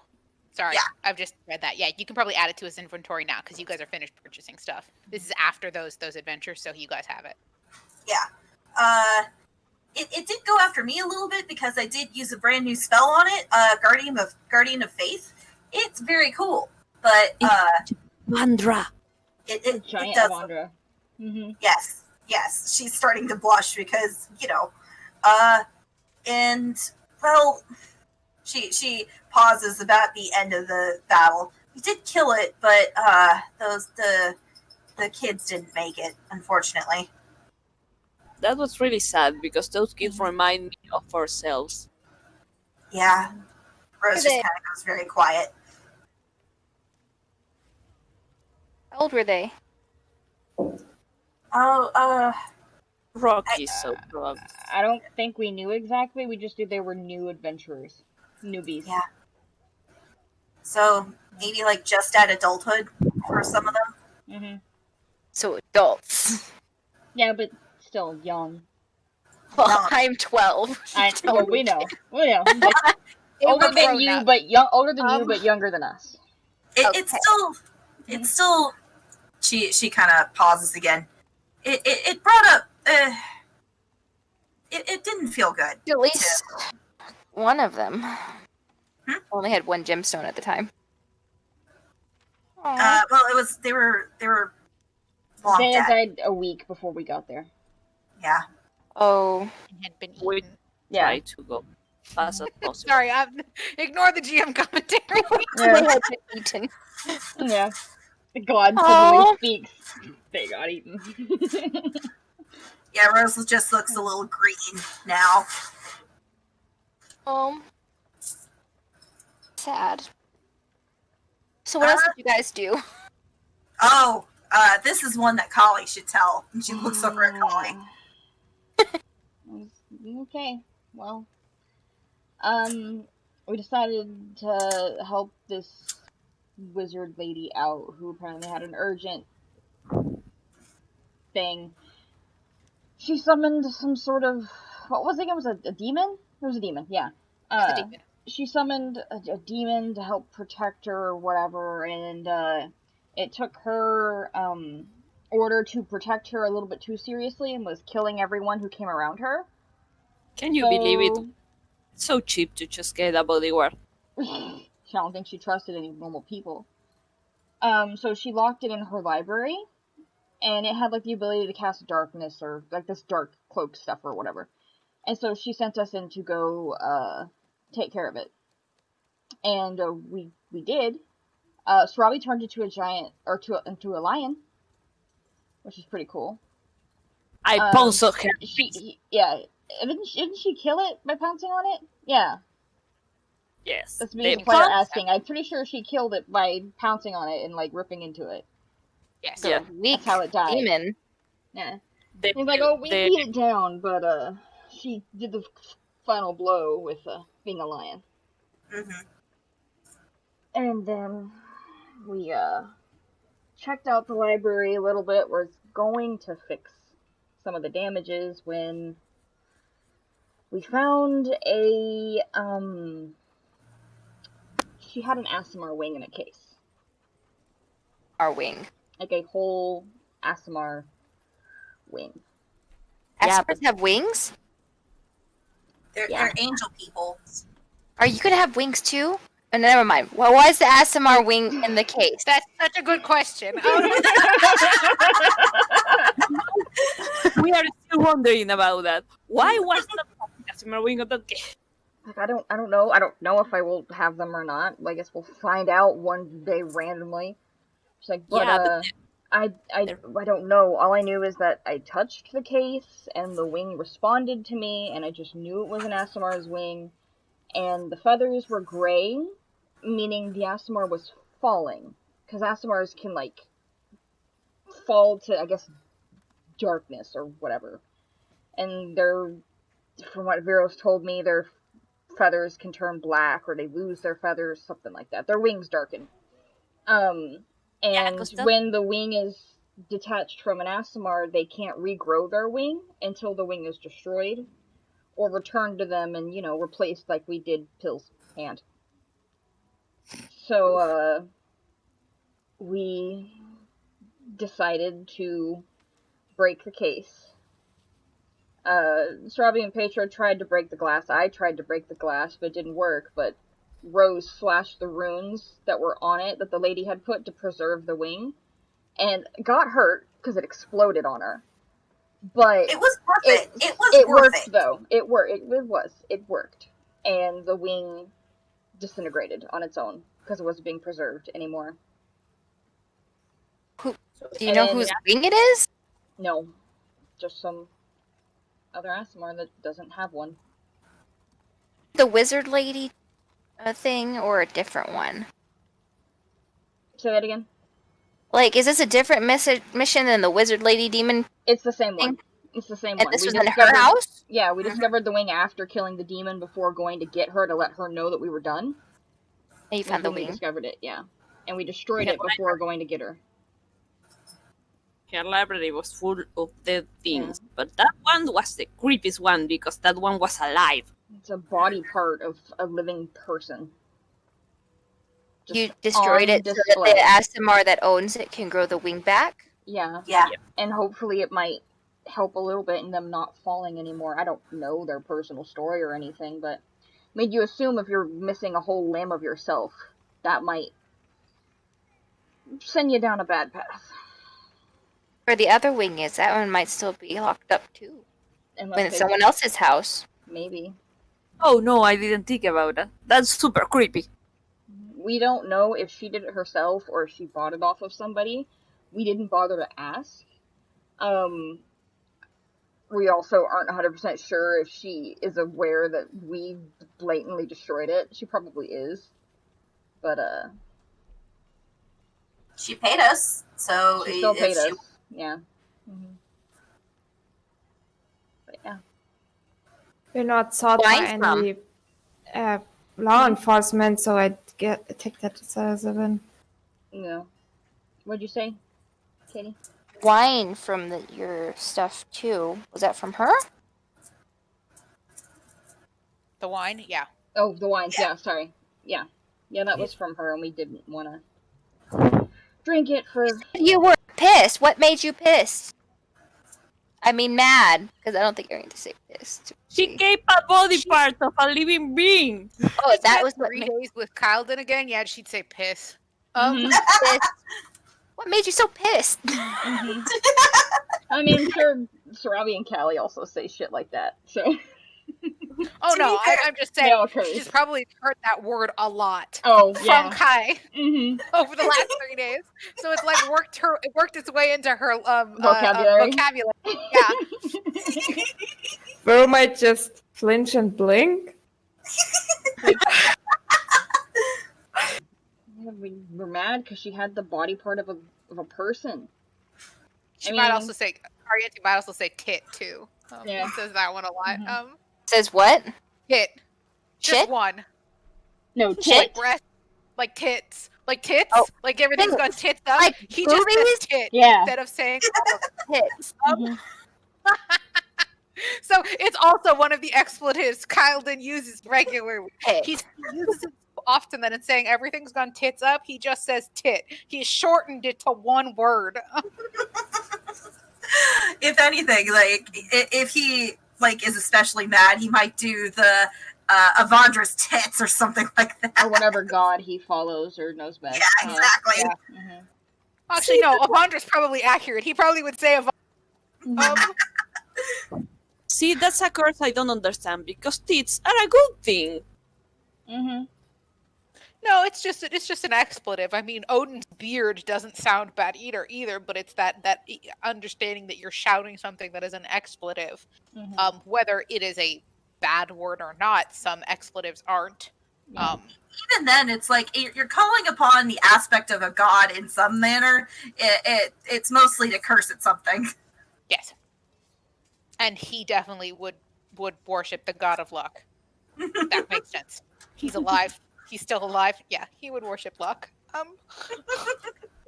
Right, so basically we kill things, we destroy property, and we get paid like every single day. Normal stuff. Yep. And we didn't want to drink the wine because you're mad at the lady. Mm-hmm. Also because she cut body parts of people. You don't know what she put in the wine. I don't think she put anything in the wine, but still. You don't know. Crazy people are unpredictable. We So could. what did you do with the wine? Are you selling it to someone else? We sold it, yeah.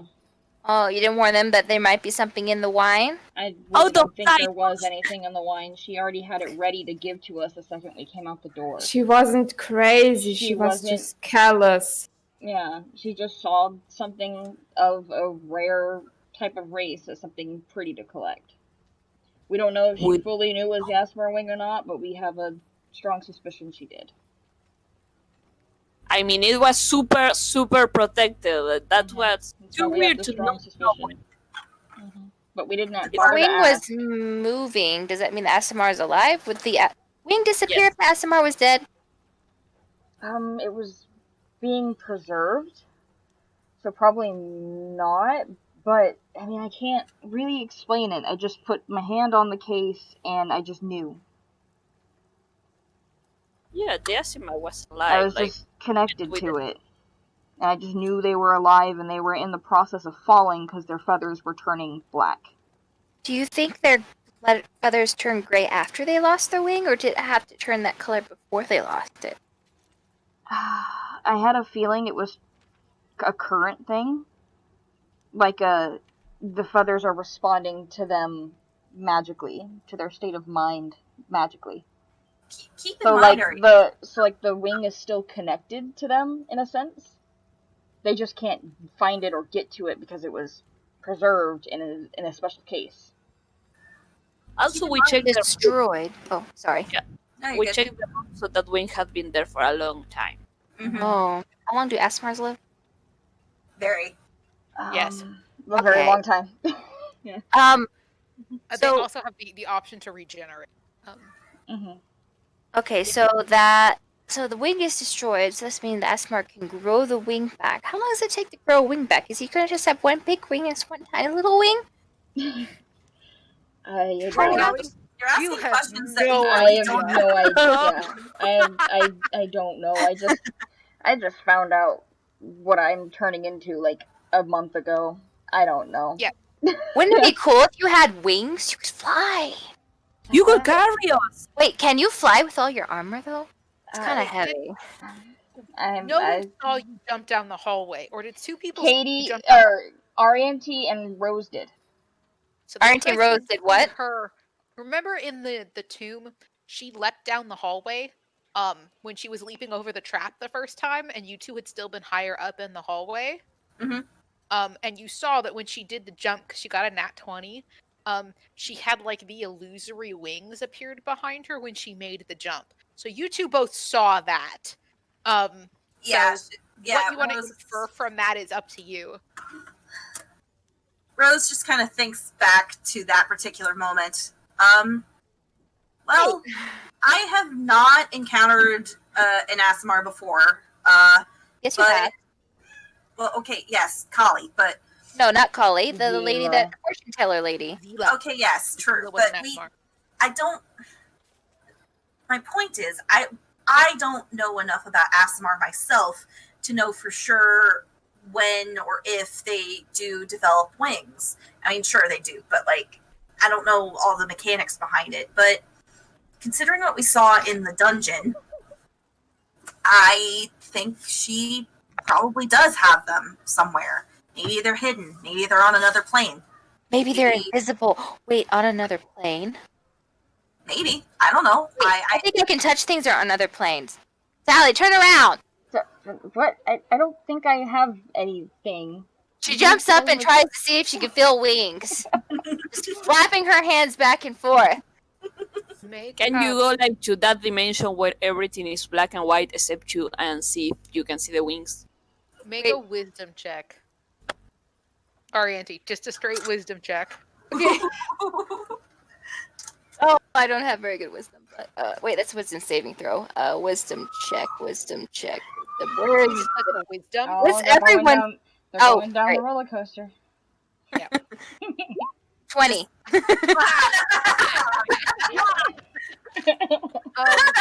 That means I rolled a 19. You jumping up and you're like swinging your arms all over the place because you feel them. You whack something. Your hand hits something in the near Kali's back. Feel alright for it? It's not near the ground. They're not. It's like up near her shoulder blades. There is something near her shoulder blades. She has baby wings.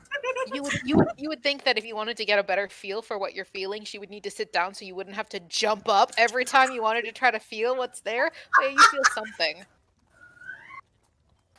Sit down. Can you say please, perhaps? Please, please Okay. sit down. You're too tall. Just sit down. I feel around some more. Okay. Roughly, you can kind of figure out where you were feeling before.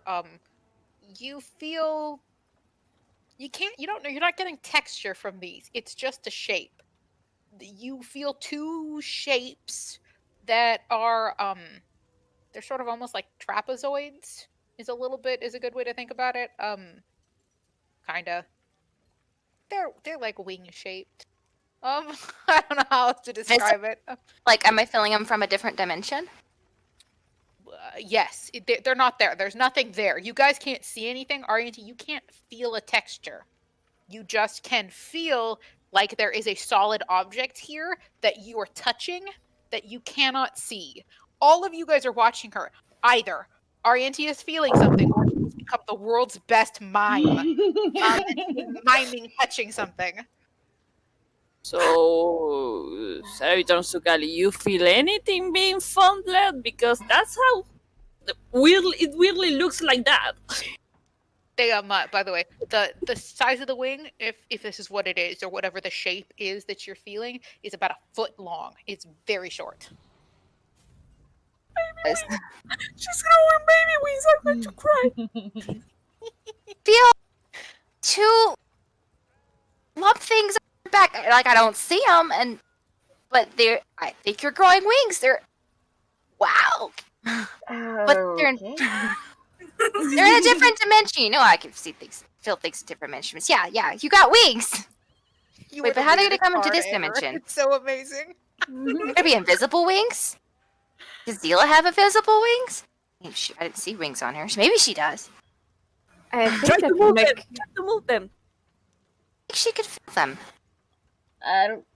Callie probably feels nothing, honestly. Oh, I'm absolutely! assuming. You have no goddamn idea. They She's could like, be I don't know lying what the fuck to you're doing. you. Yeah, like she's looking back at RNT like, are you just trying to fucking pull my leg, child? Yeah.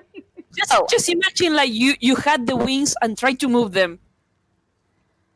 I believe the kid. The kid can see things that we can barely understand. Well, How do you move a limb you don't know you have? There is a way that we can check it. I do have blink. I can poke my head into the ethereal plane for a sec. Assuming it is actually the ethereal plane, not a plane. I'm not gonna. Plane tell I'm you to feeling do this anything. on. I just know I'm feeling You it have in a no different idea. plane. You don't know what plane they're on. You just know they're in a different plane. Because remember, you're connected to all planes. I am. So you have no idea what plane these are in. Can I? Cause I haven't done it. Can I like try to use my plane skip power to try and skip to the celestial? I'm gonna try that one. Yeah, you could try to hop to the celestial plane. Okay. Bring back a feather. It's a religion check. Oh, my religion sucks. I know. Wait, can I give myself a die of inspiration? Yes. She goes like, I must and I can do this. Woo. Okay, religion first. Meanwhile, Callie's just confused. 18, and then I'm gonna give myself a die because, yes, I can. bonus of 2. My religion's Or not. 22. Yep. Okay, so you get a 22. You sit down and you close your eyes like you do whenever you try to do this, like when you're meditating. All of you guys, Arianti seems to still be sitting in front of you.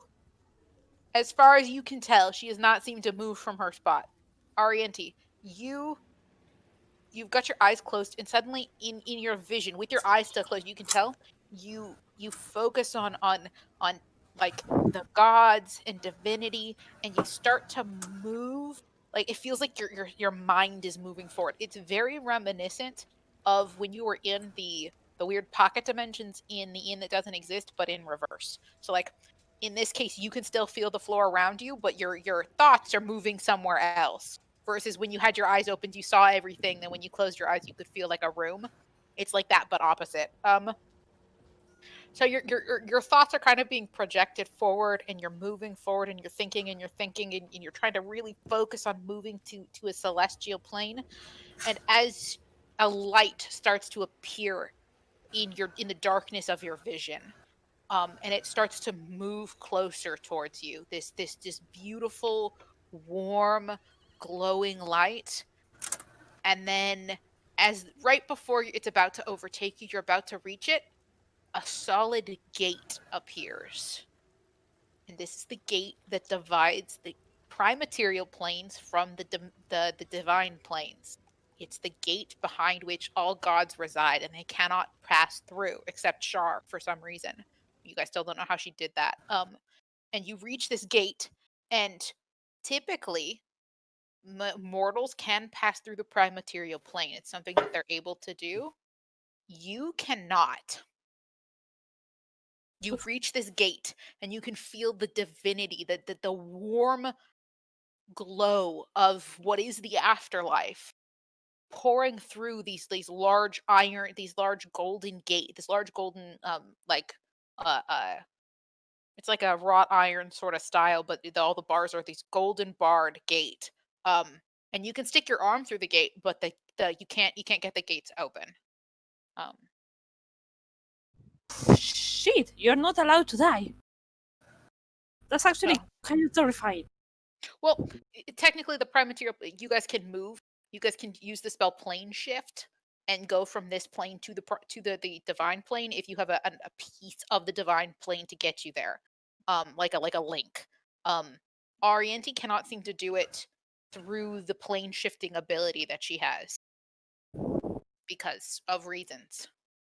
Reasons. You don't. I know the reason. You don't know the reason. I can't tell you why. But yes, you focus. You can tell that you've reached the right plane, but you don't have access to it. You can't like stand in it. You've reached it psychically. However that works. But you can go no farther. See Callie's wings anywhere. That's what I came here for. You haven't. It's like you're in the middle of changing planes, and you can't fully jump into the other plane. It's like Jam. you get to that plane's doorstep and you can't go any farther. Can I peek through the gate and see if I see anything? It's just warm, glowy light. You can't see anything. You're not in the plane. Rat. Yeah, I get it. Thing locked gate. Get it? Yeah, I get it. But yeah, go on. Maybe I want to get it. As a player, I get it. But I, as a player, I don't get it. You are allowed to ability. Okay, her Yeah. Radiant Soul ability, her Asimar ability, it does not exist on the ethereal plane. It exists on the celestial plane. You were trying to go to the plane where her wings exist, but you can't access it because you can't go into the celestial plane yet. Which is where her ability. So you were trying to go to where her wings exist, what plane it exists, but you were barred from that plane. So her wings exist on the celestial plane, not the ethereal plane, the celestial plane. So That's where I'm going. You're basically trying to go to the celestial plane, but you can't. And Yeah. that's where Callie's wings are. Yes. Yeah. But yeah. But the reason why you can't go there, I thought that's what you were gonna say. Oh no. Yeah, I knew that part already. Well, I figured you can't go there either because of the deal you made with Pillar, or you're just not strong enough yet in your plane shift abilities.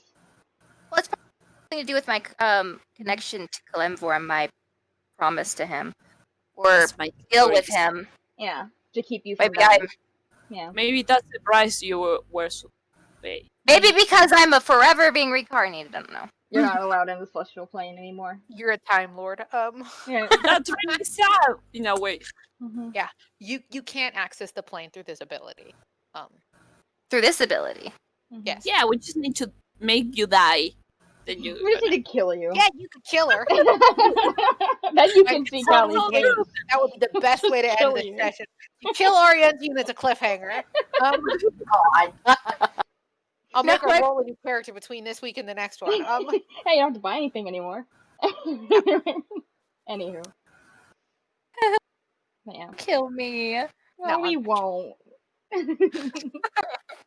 Just reminds me of the crit roll when they go to the Feywild. Matt's like, I want to kill somebody. Mhm. Oh, that was it became real weird real fast. Okay, I gotta go in like the next few minutes. So Yep.